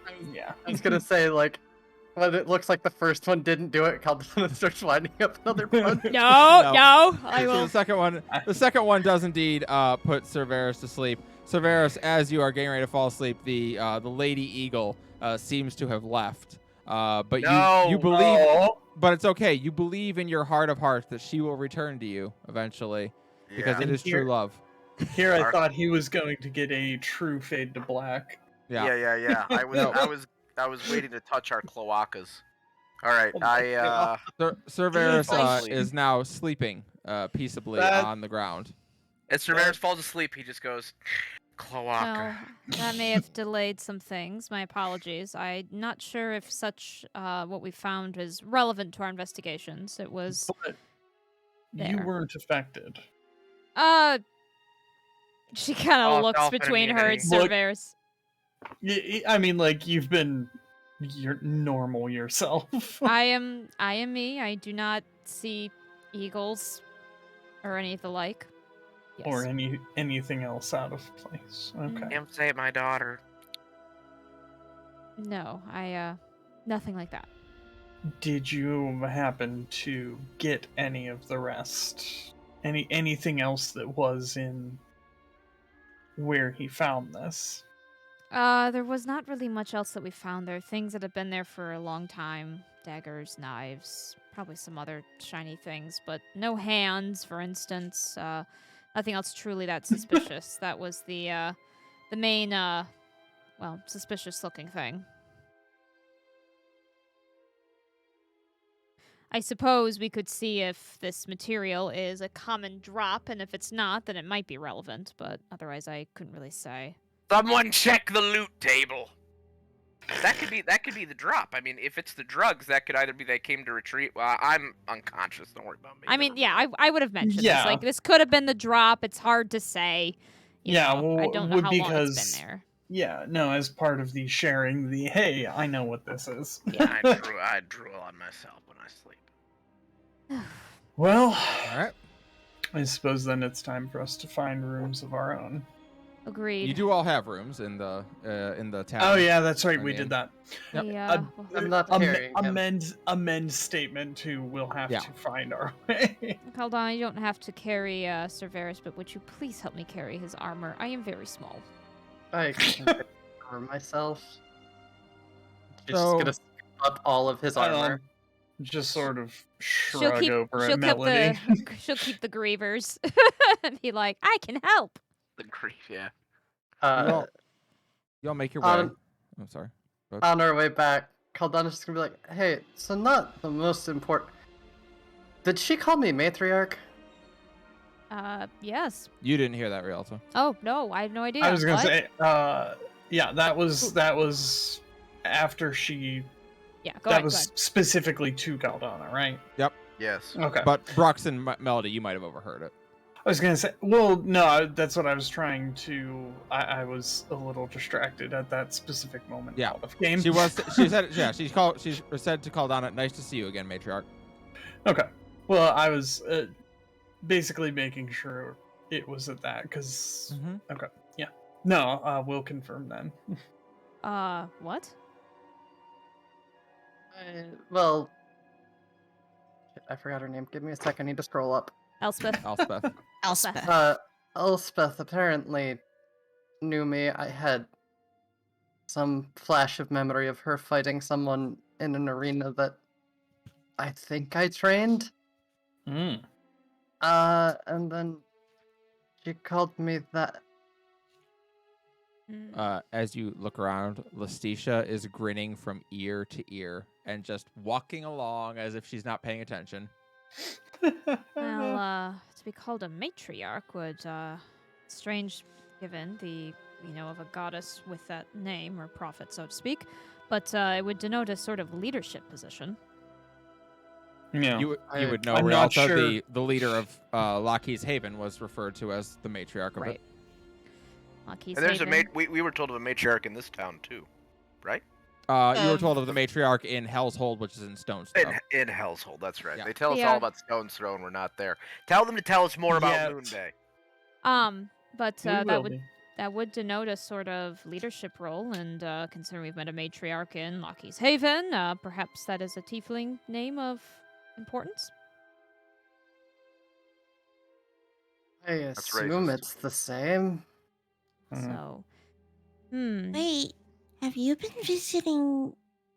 Did you give me Fluffles? different matriarch. The Fluffles looks Not- at you, Melody, and just gives a look of. Just shakes its head. A matriarch, not the matriarch. Yes. Like, Hold on. I'm like trying to go through my notes, figure out where. Pretty sure I wrote it down somewhere. Aaliyah? No. Yes. You met matriarch Ashana in Ashana. in There we Mina's go. Grove, Yeah. Mina's Grove, yeah. Perhaps. Shauna, I hardly know her. I don't know that much about those in the Kartuk Mountains, but perhaps that would make sense if that is a sort of leadership position. So You would probably know, Rialta, Oh, that okay. indeed the tieflings of the Kartok Mountains, each village would have its own matriarch that runs it. Okay, let me rephrase what I Yeah. would say then. I do know that in the Kartok Mountains, your people are separated by villages, each led by a matriarch. So perhaps you were a leader of a village. If Varys was there, he would say probably a very good, ethical leader. A nod sagely. Well, good Oh, thing he think is. so, Varys. He believes it. Shouldn't. I mean, considering what you've mentioned before, you obviously had to wield some position of power. I think it makes sense. Apparently.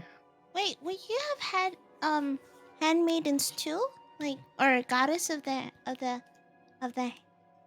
hands? I'm not sure, only because in Lockheed's Haven, such positions were used simply because they, need to go into the city to get food. And there's such a lockdown of the, of the people there. I'm not sure in the Kartuk Mountains, but maybe there's a different term for that there, or maybe it refers to something different. Yeah, like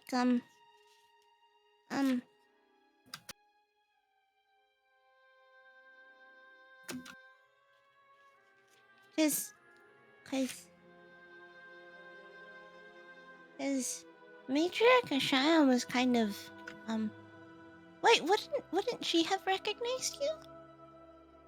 Or do Ooh, matriarchs? Melody thinks all matriarchs know each other. So Varys knows that's a big no-no. Well, I mean, remember that there are probably many matriarchs. If Caldana had met matriarch Ashana before, perhaps, but I don't think all matriarchs know each other. No, I'm not saying that all matriarchs know each other, but like if if Captain Elspeth knew um Caldana, then maybe other people know Caldana as a matriarch. Mm, Perhaps. So, Well, mhm. given the memory, I assume she found her way into the mountains and survived. Hmm.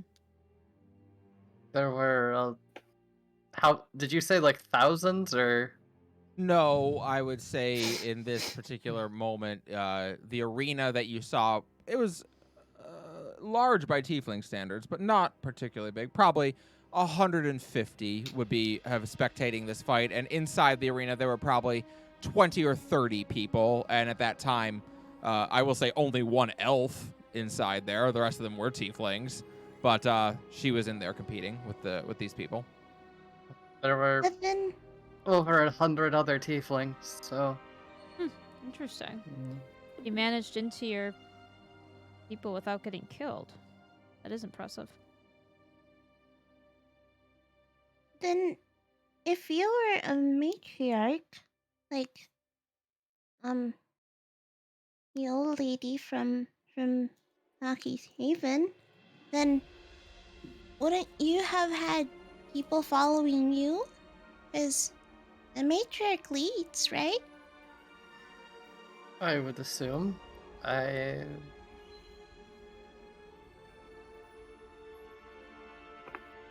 Then what happened to them? Or I You would've- assume they didn't fall through the hole. She doesn't well, know. even if they didn't fall through the hole, they would be looking for you, wouldn't they? Probably. I don't... presumably. If they had any reason to think you alive. Also very true. Dark. Well, given I wasn't for a bit, An interesting distinction. Or at the very least, like they would have confirmed. So if in the event that you had We didn't If see the you've body, gone- therefore they're not necessarily dead. That's just science. look, I'm- That's just I saw the storytelling. hole in the ice hundreds of feet above me. They would have been right to assume. but the world is big and full of mysterious stuff. I mean, look at us. We're kind of a very unique group. Has a lot of that's- people. That's just Um, it. We're unique. Anyone else took that fall. Splat. Done. That's it. To be fair, you also went splat. I was Done. gonna say you, Yeah, as but you the just point is- reminded us. The point she's making is like anyone else doesn't Yeah, get a they think second you're dead. chance. Right. Right. Yeah. Because they Oh turn my into God. ketchup. Oh my god, I can't believe Kaldan is part of the second chances. Callie, Oh what have my you done? God. Oh, shit. Oh boy. So You deserve a second chance. you all make your way back to the Twilight's Rest Inn. Point of order. Is Melody helping carry Varys? It's a great question. She probably would have. I Okay. mean, her strength is a flat 10, so. Yeah, but you're like 97 feet tall. Okay. But I'm so, also okay. So you take the legs. That's fine. I do, Yeah. yeah. All right. Or as gingerly as I will. We don't know. Severe- We don't know where those have been. My feet stink. You were just in the water. They're fine. Cerberus, since you weren't here last week for your benefit, I'll re-describe the inn as you enter. Yeah. Gracias. It's The buil- pretty. The building closest to the west gate, the Twilight's Rest Inn Tavern, is beautiful. This 3-story building is made, as many of the buildings here are, of a stone that resembles a deep green glass. It's warm to the touch, but not hot like you'd expect glass to be under the sun. As you enter, you look up and realize you can see all the way up to the glass roof, many stories above. The main floor appears to, 2 stories above, I should say. The main floor appears to be a tavern, with tables spread all around. Suspended from wires above are beautiful glass sculptures that reflect light into all the colors of the rainbow. To your left and right, you see heavy crystalline doors that you presume lead to bedrooms.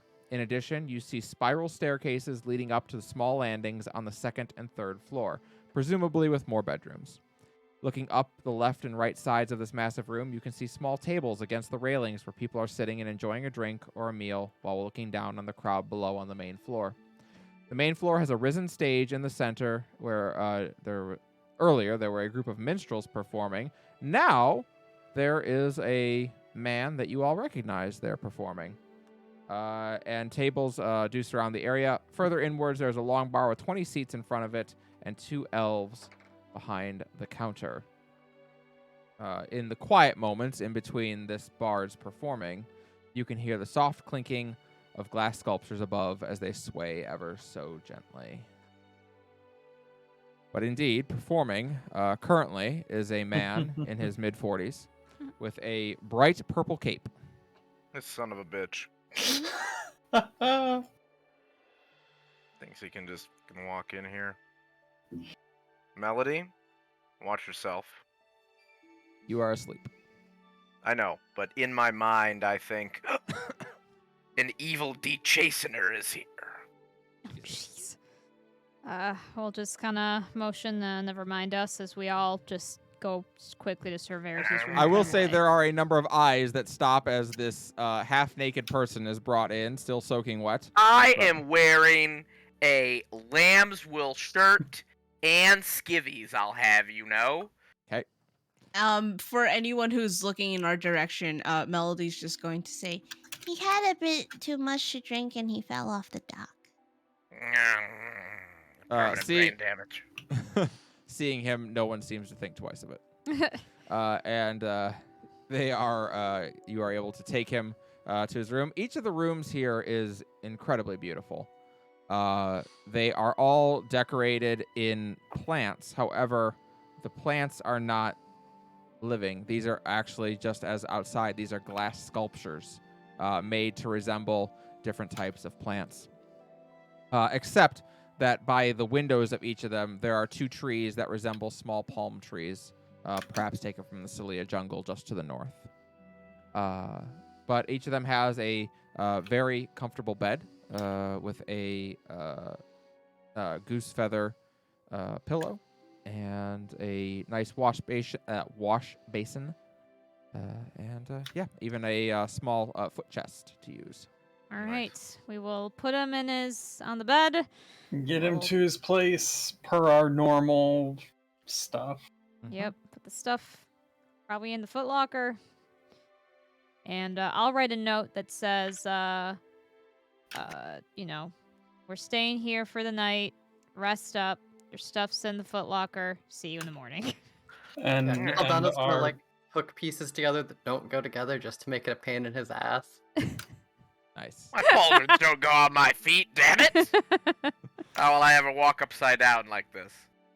By now, it's about 7 o'clock, I would say. It's getting the sun has set, and as it does, it is setting, I should say. It is down to the horizon, and as it does, it hits the lights just right through this glass ceiling, and all the sculptures just erupt light, rainbow-colored light all over the room. almost like that was intended. I know. To be fair, the twin elves who own this place did say that it has the greatest view of the sunset in the whole city.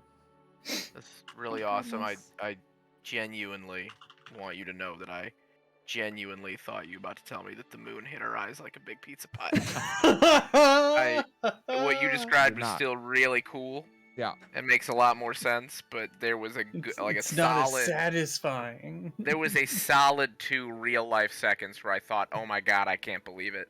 Mhm. She's gonna do it. While Rialta's enjoying the look, she will actually at one point though go to Caldana and nudge her. Don't forget to write in your book Oh, about what you saw. Yeah, On yeah, I have.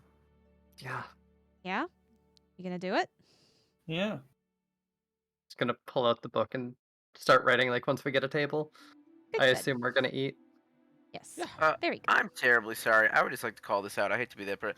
I did not know the Roll20 chat was now in the window. I've said some dumb fucking shit in that chat tonight. I believe that was added last week. It was. It was No also last idea. Thursday. because No one because told you me. because you were putting some Lustitia stuff. Yeah, I was You know what putting. stupid shit I've said in this chat? It's stupid. I'm Rob, looking back Can I now. go ahead and remind you of how much stupid shit you say over voice? What's it matter? I mean, you're not wrong, I guess. But no, that was the immediate thing I thought. I thought when I realized that last week is oh good, they're now going to be able to see the stupid bullshit that the rest of us do during That's what like I'm these saying. one-on-one See our shit scenes. posting. You know, the Chungus Bungus. That's what I'm saying. The thing in there is I don't want to interrupt the scene, but I really need to say Chungus Bungus. Well, the next time, I guess, if you need it really It's- private, is our private channel on Discord. I mean, it's That's still fine. I sacred. just didn't realize. Now everyone No, knows that I'm the- equally fucking stupid in the- private. That like Oh, I am here. I think we I do thought it that. I was don't know I that thought anyone was had a question I about don't think that. there's a I question just about thought I could have lied before. I could have said, "Oh, it's an act, huh? I don't really have a fucking Swiss cheese whole brain." Now they all know that I have like fucking a flesh-eating virus in my cerebellum. Jesus. Anyway, sorry.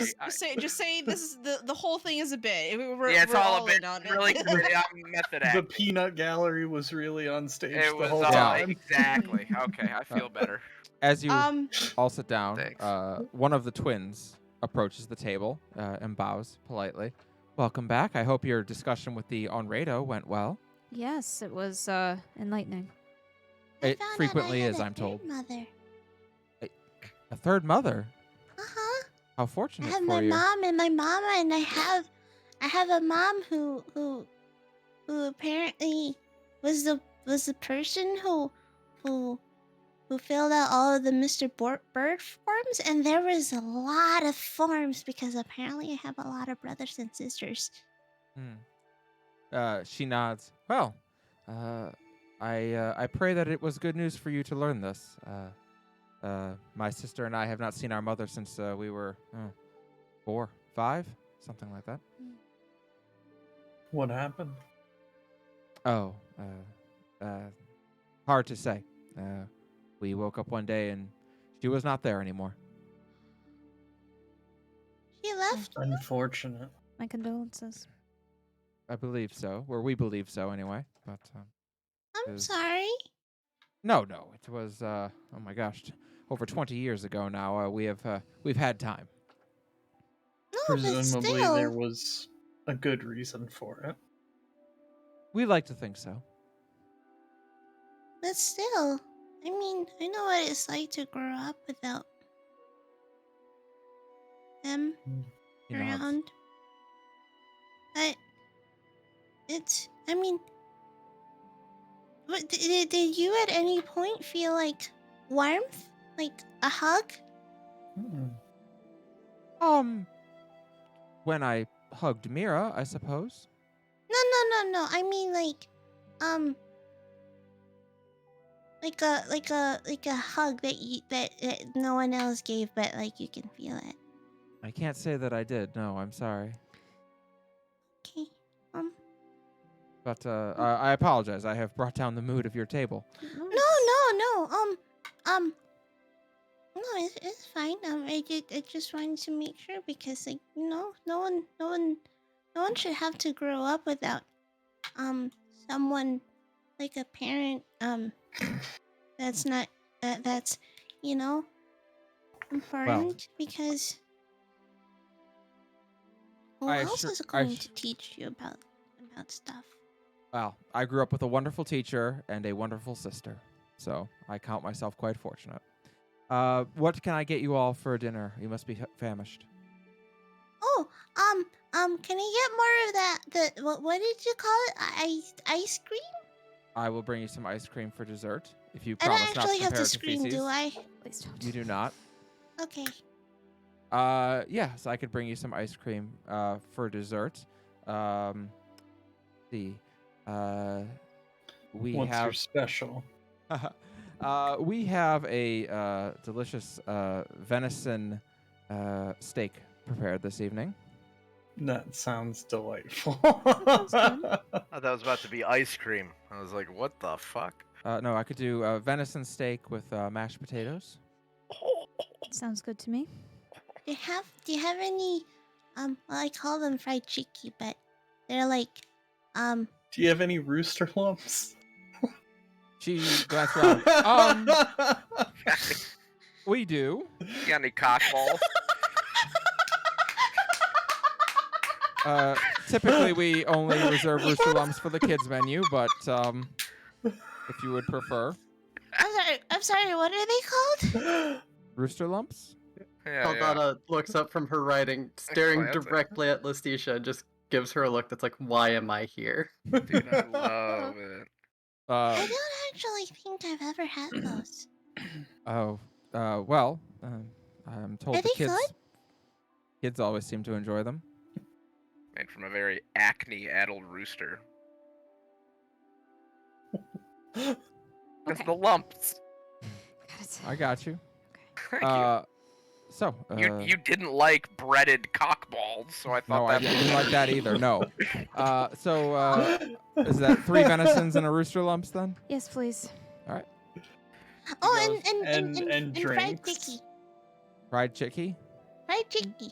Isn't That- that what that's the what the rooster lumps are. That's my the dear. rooster Oh. lumps. Yeah. Oh, I have been eating rooster lumps. I've just been calling them something different. Oh, they're No, we're using the official terminology now. Yeah, they are a very old recipe, I admit. Do you have any mead, ma'am? Mead? Yes. Yes, actually, we do. That Or works. something stronger. Or something stronger, yes. You have any- I'll you have start any with motor mead. oil? I have all sorts of spirits. Yes, I'll start with mead, please. Thank mead you. and Yes. Mead. mead. Oh, and I don't know if you have any people performing tonight, but I can do some entertainment stuff. That is right. You did say that you would perform.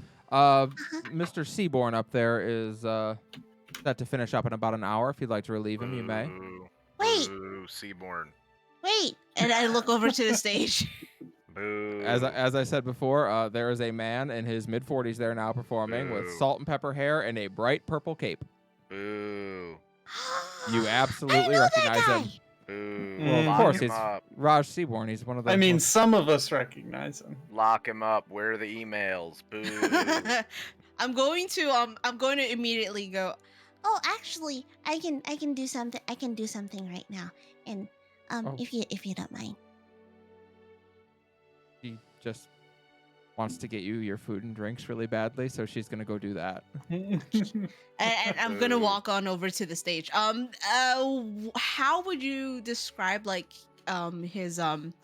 his performance tonight? Because like I kind of want to do like a repeat of Shitty. the Yeah. Minas Reach. My man is killing it tonight. Nope. Unlikely. He has a new song that is doing incredibly well about a group of heroes who idiots. showed up and slew demons in a mine.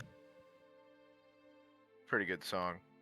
I'm going to pull out my lute and I'm going to match his tune, but also like add my own twist to it, like a more bright and energetic like twang to it. Go ahead and make a performance check with advantage.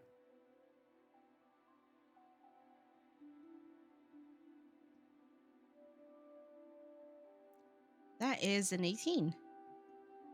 You start to strum your lute in a more it's on the same beat as him, and it's more energetic and upbeat, and he immediately glances down to you and smiles, obviously recognizing you, and he shifts to the side, allowing you to climb up onto the stage and play with him.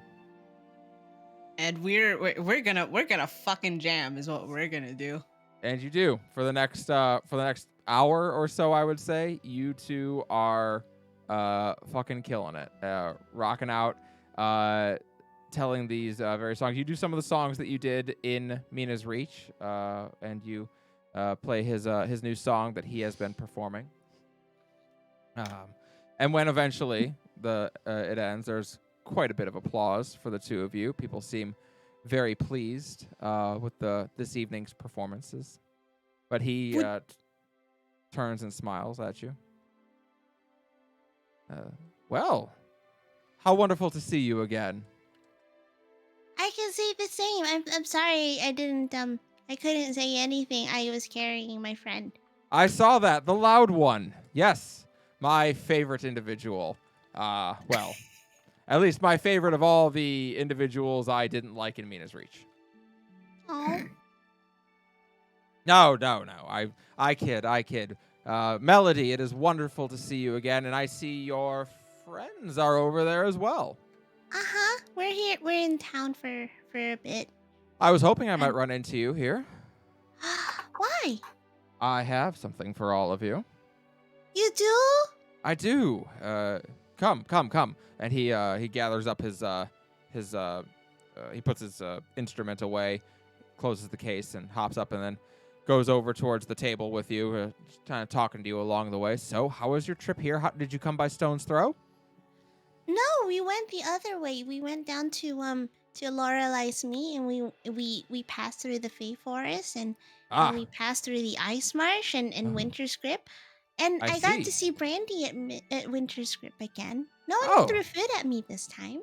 Well, that is excellent. Nice. You say you went the South Road through Lorelai's meet. I'll assume that was Sir Varus's idea. Oh no, it was just we missed the caravan, and it was the faster way to get here. I see. Well, I am thankful indeed that you are all right. As he reaches the table and smiles, my friends, so wonderful to see you all again. Thank you again for all your help in the Reach. Nice, look, it's Raj. Indeed, Raj Seaborn stands before you all. Why, hello. The half-elven man, indeed, a rare thing to see in this world, a true half-breed. But he smiles and bows his head politely. I'm so glad to have gotten to see you all again. Some of the, people of the Reach, when they heard I was going this way, they bid me try to seek you out. Apparently, it got around town that you were heading this way next. I see. A traveling bard for us? No. The money's always good here when you perform well in Moon Bay, and up next, I plan to head up to the Sunset Village and then come back down through Moon Bay and off to Savior's Cradle with me. So, Savior's Cradle. It was on my way. Indeed, yes, Savior's Cradle. They say it is where the goddess Laki was born. Wait, didn't you say? Wait, was it Raj who said that there was a local goddess that sparked in Savior's Cradle? That was Callie, who said there was a local goddess who sparked in Roktala. Roktala, okay. The Onrado did tell you that there was some demon problems in Savior's Cradle. And it's where my brother's going. And you also know it's where her brother is supposedly going. But yes, and then off to Savior's Cradle with me to delight the minds, as it were. But I have something for you. Please, let me... he reaches into his pack and takes out a large sack with 750 gold pieces in it and drops it on the table for you. Neat. What is this? Well, you did the people of the Reach a great kindness in helping them to, recover from their illnesses. And again, as I understand it, when you got back to... Mina's Grove in helping to clear things up with the Inquisition, and they were freed shortly after. When they heard I was coming up this way, they took up a collection and wanted me to deliver it to you. My goodness. I was under the impression that, sort of look around at everybody, that they need to rebuild wherever they're going? I was further under the impression we had already gotten our reward at the time of our services. I'm certain that you were all paid by the city, by Mina's Grove itself, or by Mina's Reach. These are literally a collection from the people who wish to thank you. Is very kind. How are they doing? Spirits are bright. I understand they've already selected a new location for mining. That will be as soon as the ground finishes thawing completely in the area, they will begin blasting out the new mine, and construction has already begun on a new supporting village for the town. So as far as I understand, things are well. Although Mina's Grove was in something of a a fit when I left. Wait, Oh. why was that? The more members of the Inquisition had arrived. People straight from Stone's Throw, as I was told.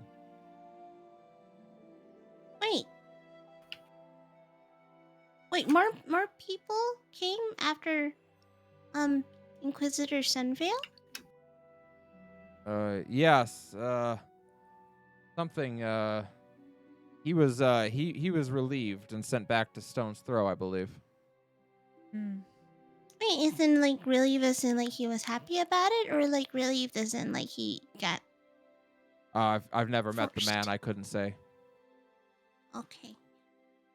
So then, who's in charge of the Inquisition in Mina's Grove then?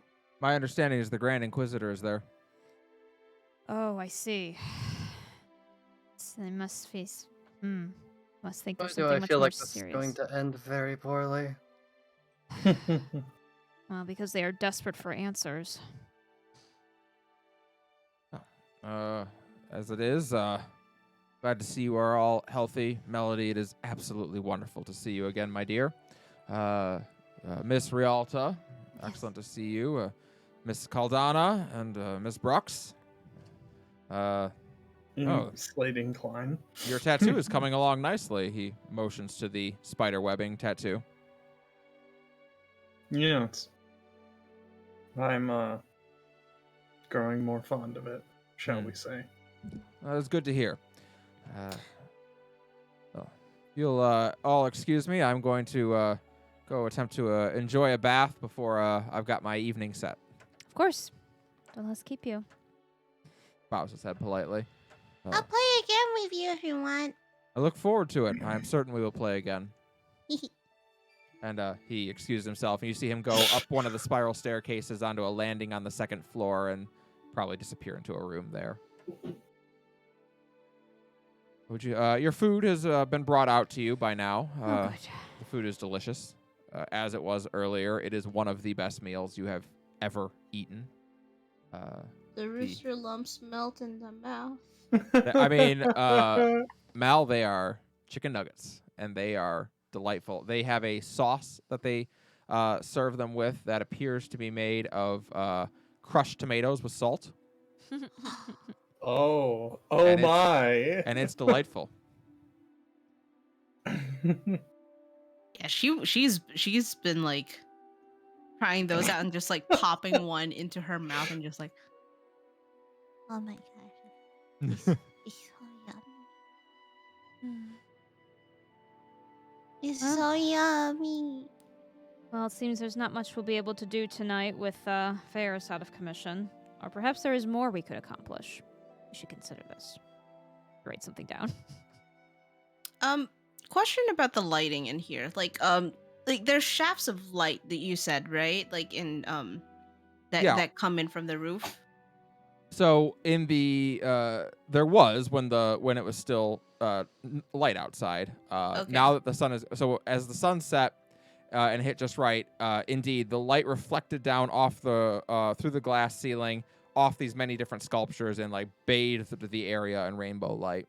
And now the sun has gone down and that light has faded, and this area is now illuminated by what look to be, if you had to guess what they are, Melody specifically, if you had to guess, it looks like crystals with fireflies in them. Neat. Oh, That's what now During the illuminates day. this now much more intimate, dimly lit room. Oh, like they do like the fade in, fade out type of deal. Yeah, in the evening now, it's very intimate. It's much quieter. The lighting is much lower. It's very nice. During the day when they still had those shafts of light, if any of them kind of like meet with Melody's skin, it would have refracted and made like the surface of her skin just kind of like do the same effect as the crystals do. Neat. She Very she cool. doesn't fucking notice this, but like, it's just it's just a thing that happens. Rialto, what would you say your highest perception is? Your passive perception is? 17. 17. I don't think anyone else hears this, but Rialto, you do. Over from the bar, just real quick, you hear one of the twins yell, "You told them about our mom? What is the matter with you?" She kind of internally winces. Oh no. Oops. Yeah, they're having a very serious discussion behind the bar about what is appropriate to say to customers. Gonna keep eating her food. I can see why, well, I can see why this whole area, is often associated with such romantic connotations. It is just very lovely here. It kind of reminds me I suppose. of like stars, kind of. Little bit. Sometimes Yes. comets can have blazing colors if you can catch them fast enough. Is that something you could do? That I can do? Mm-hmm. I suppose I can make the effect like comets, but I cannot make true comets. When I Oh. change my constant forms, they are simply images of the constellations. I am not actually becoming a star. Oh. That I would be mean, very hot, uncomfortable, and explode the world. but also very pretty. It would be a beautiful death, yes. Outside, No, not as a death, but Well, we would all explode if I was a star. outside, you all hear the city bells chime nine times. It is it is now 9 o'clock. Well, is there anything that we should be considering this evening, or I, just wait until Ferris is ready? I think I'm gonna head up to my room. Maybe And go for a walk later. I don't know. at Very this well. juncture, it does seem like we would be best served by regrouping tomorrow. I see. Do we all have our own rooms, or are we do. doing like the paired off? Okay. Okay. Okay. You all were able to get your own room We here. have our own room. That's an important Distinction. It thing. is, especially for tonight. Yeah. You need any assistance on your walk, or just want to be Uh, alone? I'll be all right. Thanks. Very well. not too raise drink, whatever. Not that I don't like believe that you can take care of yourself, but mom always says that if you go on a walk, don't go on a walk by yourself. I appreciate the thought. I think I can handle myself, though. I Do can all bonk 3 them. of them say that?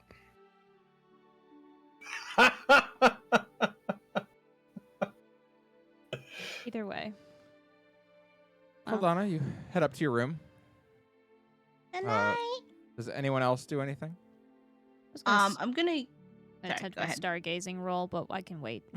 Just because I haven't tried and I haven't successfully done it yet. You can go do your stargazing roll. Yeah. All right, let me see if I fail. I'll see about those baths. I rolled a 1. No, I need to roll a. I think you want to make 17. a 20. You have to make a 20. Sorry, I Yeah. couldn't remember how the roll worked. Yep. Nope, I So- totally fail. This evening it is what you do notice is that it is a beautiful sky. Although there is something strange about it. It's not perfectly dark like it is up on the mountain. It's like there's too much light, but it's not coming from the city itself. It's not. You do know of what light pollution is. It's common in Stone's Throw. You've heard. Mm-hmm. But it's not like that. It's from far to the northeast. It's as if there's still light over there. The Ever Twilight Coast. Melody, what are you up to? I'm going to after we finish eating. I'm just gonna stay downstairs and perform with Raj. When he and comes back when out? he's when he's done, I'm just gonna keep playing until Late. Tired. Okay. Till you Basically. fall asleep on stage. Got All right. And Brox, you said you're gonna go look for a bath. I'm gonna see about those bounds. So- I will treat myself this There- evening. Treat yourself. There is a private bath in each room. Fantabulous. That is something, even in the Widow's Revenge, you did not see. That is something you have never heard of. A private bath in a room? Okay. Well, no, because I'd been here briefly before. That's true. You'd been through Moonbase. So, yeah, you might have heard of it. If this Okay. place has continental breakfast tomorrow, we're never leaving.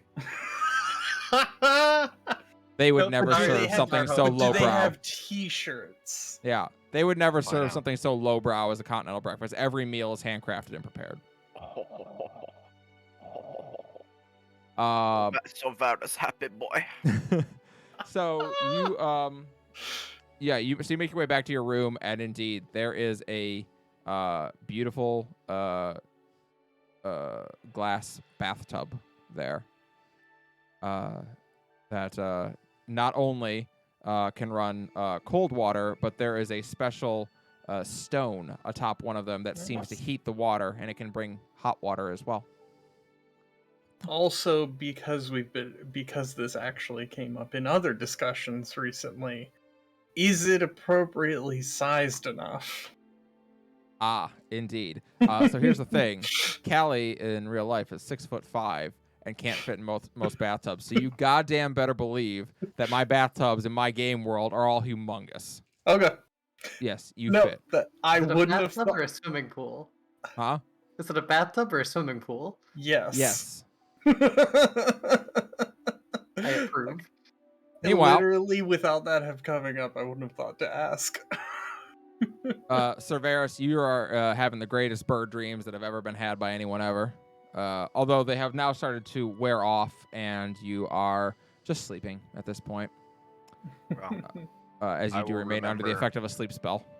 I will Yeah. remember my loving bird family for all time. You will. You will. And had- let me you named them double-check and what gave the them all wording on that backstories. is. I did. that? I still didn't send those backstories to my DM, but I did. Yeah. Name them and write them. Caldana, you return to your room. Sorry. Let me get the proper music up here. Oh boy. Well, that sounds good. You enter into your room. It's now a little after 9. And waiting in there is Lustitia. Although, of course, you're aware that she was with you the whole time. She can't be anywhere else. She is sitting on the edge of the windowsill, just looking over at you. She smiles and waves. Welcome. Smile back. I take this to mean that we have a deal.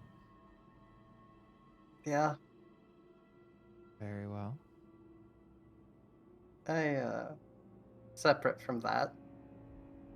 Not great at people, but given you're stuck in my head, if you ever want to talk about what the Unredo told you, you can at least listen. She gets a somewhat complicated look on her face at that. I have been dead for a very long time. Not surprising that my family is too. Maybe not surprising, but I assume some of you at least hoped. The human or the tiefling me might have. I don't know that dread demons are capable of hope, as it were. Well, I would say I have enough time before it is 10 to live up to my end of the bargain, as dread demons often do. We always pay our debts first. Are you ready? Are you sure you wish to know? May change everything for you. You may not be able to unknow what you learn. Gotta be better than just wondering why she became a god. Do you believe that me telling you this will answer that for you? No, but it'll at least get me maybe a step closer. I suppose that is true. Very well, Caldana. Lestitia exhales deeply through her nose as she looks at you. Finally, she nods and speaks. Progress is never as fast as we wish it to be. It's in the nature of people to resist change, even good change. Mortals fear that which they do not understand, and nothing is scarier than the future. And inevitably, when change happens, there will be those that stand against it, and those whose silence stands against it just as strongly. Think of what you saw in Lockheed's Haven back in Mina's Grove. I grew up in a place much like that, a place called Hell's Hold in Stone's Throw. And as bad as what you saw in the Haven was, know that it was much worse in my time. To those there now, I am certain things look worse than ever, but they are not. She sighs softly and leans back, recalling. I was 16 the first time I was offered money for my body. I took it. Bringing money into Hell's Hold in that era was difficult, and I would not deny my family a chance at buying food and medicine. And as he took me, I couldn't help but be surprised by it. For as hated as we were, for as looked down on as my kind was, he was willing to pay me for my flesh. He desired me, craved me. And I understood so much at that moment. I understood that the hatred of my people was manufactured, a tool of control like so many. And like all tools, it could be manipulated. A small smirk crosses her cheek. I gathered 10 of my sisters, and we began to avail our services to the men and women of the city. I thought if there was one man who wanted me enough to pay, then surely there would be more. And my guess was right on the money. Literally. In that first week alone, the 10 of us brought more money into Hell's Hold than our entire enclave had in the prior year. With a wave of her hand, she creates the image above her of a building, what looks like a small nightclub. Within 6 months, we were able to renovate and restore one of the front-facing buildings of Hell's Hold. I named it the Maiden's Call, and my girls were the best in the city. Our clientele ranged from people off the street to men of the cloth, all the way up to the counselors of the city themselves. If I had desired an information or blackmail ring, I could have formed an empire that would have put the severed hand to shame. And while that wasn't what I desired, I was not immune either to the allures of power. Over a relatively short span of time, I became the most powerful tiefling in Hell's Hold. By 20 summers of age, I could make decisions no one in my family would have dreamt of having the authority to make. I could even make the matriarch bend to my will when I really needed it. My influence continued to grow and expand over the next few years, and I started buying out other brothels in the city, sending my older sisters to go run them and report back to me. The counselors started to become concerned about my growing influence and wealth, and occasionally I had to remind certain people of what I knew to get a deal to go through, or to get the city's approval on it. More and more, I found my life mired in bureaucracy and red tape, and more I found that the system was designed to stop me. So I learned how to go around it and use the resources at my disposal. When I had operated under the radar, my ingenuity had been enough. Now, bribery, and failing that, blackmail or intimidation were regular tools of my trade. She then smiles kind of fondly. I wanted to help my people, ultimately. my brothers and sisters. In our first year, we opened a hospital in the hold and a school, the first ever within our community. For the first time in hundreds of years, young tieflings had a chance to be educated, learn to read and write, learn a craft. We even had basic magic instruction. I understand that school is still there to this day. But then a sad look comes over her face. I grew bold. I believed in what I was doing and that I could continue to change things for the better. Elections were coming up, and I decided to run for a spot on the council. The section of the city that contained Hell's Hold was almost half tieflings. I figured I had a good chance to win. And even outnumbered as I would have been on the council, the symbolic victory alone, the first tiefling to ever sit the council, that would have been enough. It would have been about the message, not about what I was actually able to do. That's when the rumors began. The whores of Hell's Hold, demonesses who seduce men and lure them in. A perfect little tale for convincing the wives of Stone's Throw that their husband's infidelity wasn't because their marriage was broken, or because they couldn't please them, or because their husbands were just horrible people. No, it was the monstrous tiefling whores using blood magic to charm them away. But in spite of that all, I was going to win. I was way ahead of anyone else. And then one night I went to the call, and one of my girls was crying. She had a black eye and a cut on her face. She told me that a city guard had followed her on her way in and caught her and roughed her up. Over the next day, 2 more of my girls told me that they were hassled by city guards. So I went to City Hall, and I delivered a message right to the council. I know which of you has sampled the pleasures of my business, and I know which of you has a room on reserve. If my girls ever so much as even think they're being hassled by your men, I won't be the only one who knows. He glances down. That very night, a contingent of 12 armed guards showed up. They entered, demanding to be provided with our clientele list, statements, everything we had that could possibly prove who had been there. I told them that unless I saw a writ from a magistrate, they could go fuck themselves. And then they started killing everyone. The rest, I suppose I'll let you watch.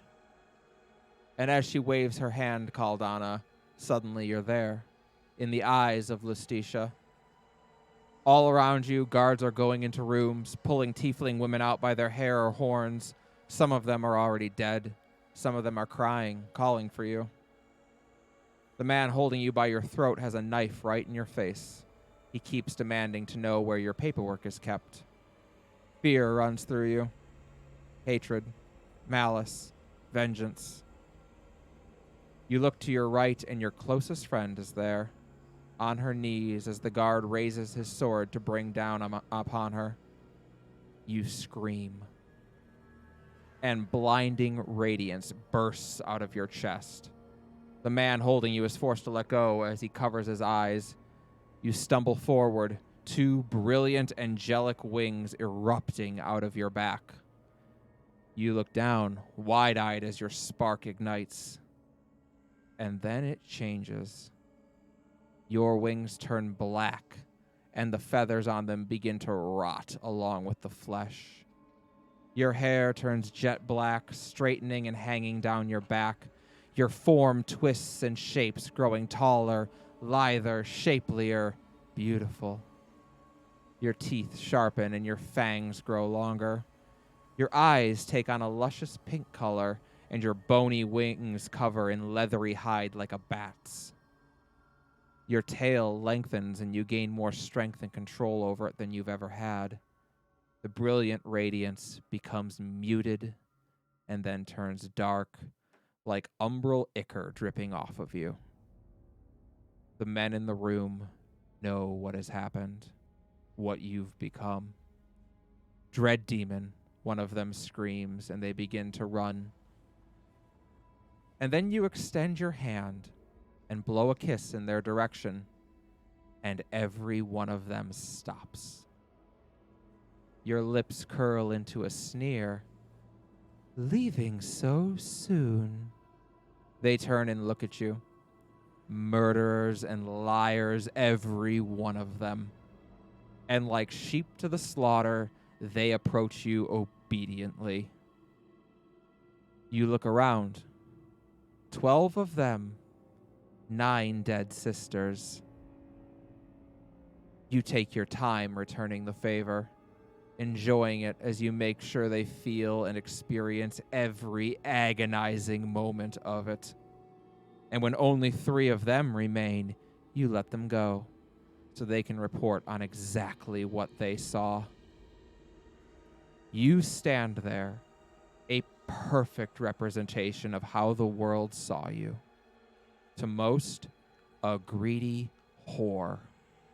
But to those closest to you, a loving, giving hero. And then you look to your remaining sisters and you tell them you all have to go, that no one can stay here. And that very night, as many people as will follow you flee Stone's Throw. And you, Lustitia, dread demon of lust, envy, charity, and love, lead them out. And as your vision ends, you're back in the room with Lustitia, who speaks again. We went to New Alcana. That's where we hid. And for a time, things were wonderful there. But it is in the nature of dread demons to corrupt all that they touch. And indeed, in time, their minds became warped and twisted by my very presence. Instead of following me and calling me their leader, they began to worship me. And it made me powerful. And to a dread demon, that power was a nectar I could not ignore or shun. They began to practice blood magic, their rituals making me stronger still and bringing more under our sway. And then the Inquisition came, killed all of them, and left me mortally wounded. I no longer had enough followers to survive on my own, and my physical form was dying. I knew what awaited me in death, so I chose the alternative. Sealed my spirit and conscious self away in an amulet, and hoped to eventually be found. Aldana looks murderous. She looks up at you. I wouldn't have done a single thing different. A beautiful world, is it not?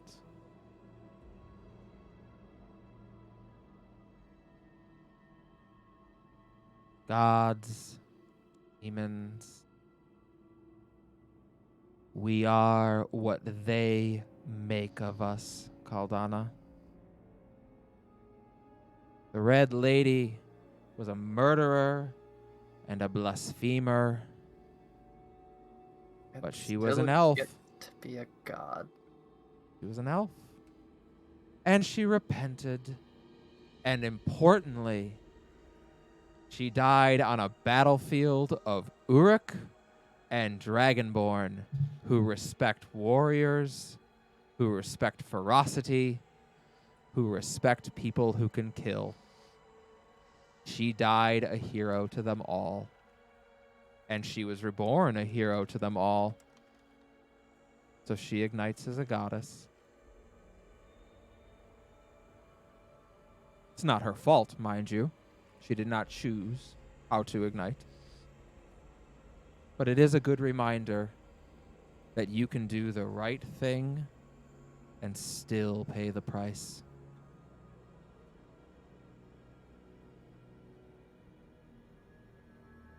He looks at you for a long time, as if trying to discern your face.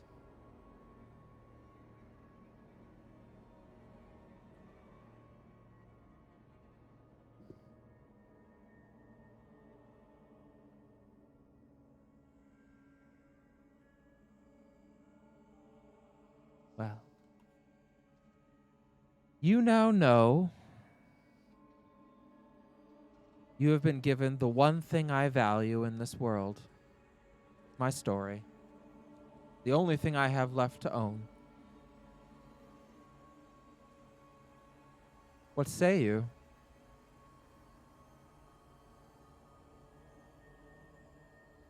What time is it about?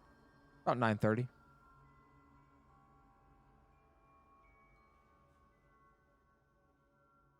The world seems like a fucking joke. It is a fucking joke.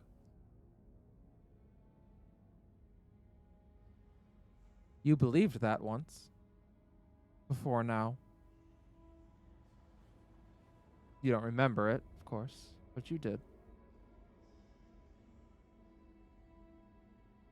And yet, there's a strange clash on her face, as if she's torn on something. And yet,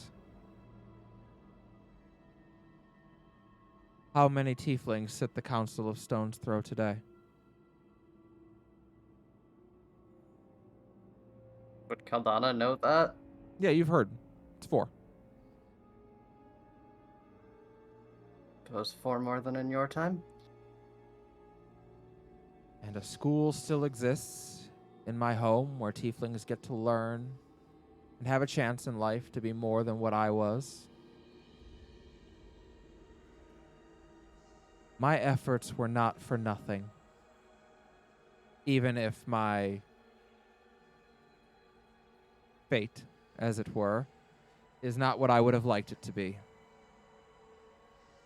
I did make a difference in this world when I was still a tiefling.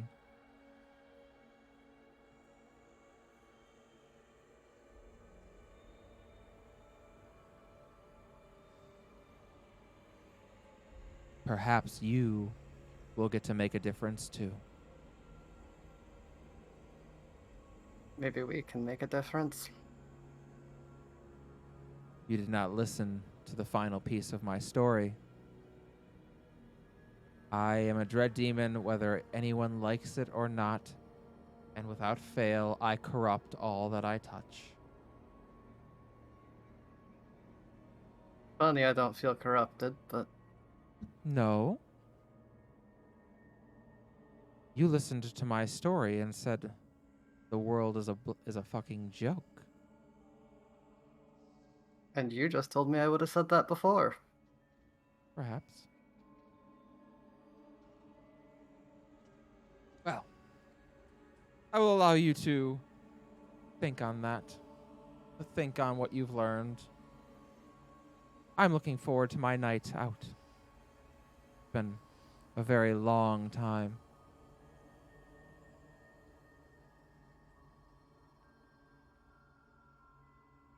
Well, I'd tell you have fun, but I don't think you need the encouragement. He grins. And you talk for a little while longer until in the distance you begin to hear the bells chime. 1, 2, 3, 4, 5, 6, 7, 8, 9, 10. And when you blink, that 10th chime sounds. Except as you look around, morning. Daylight is pouring in through your window.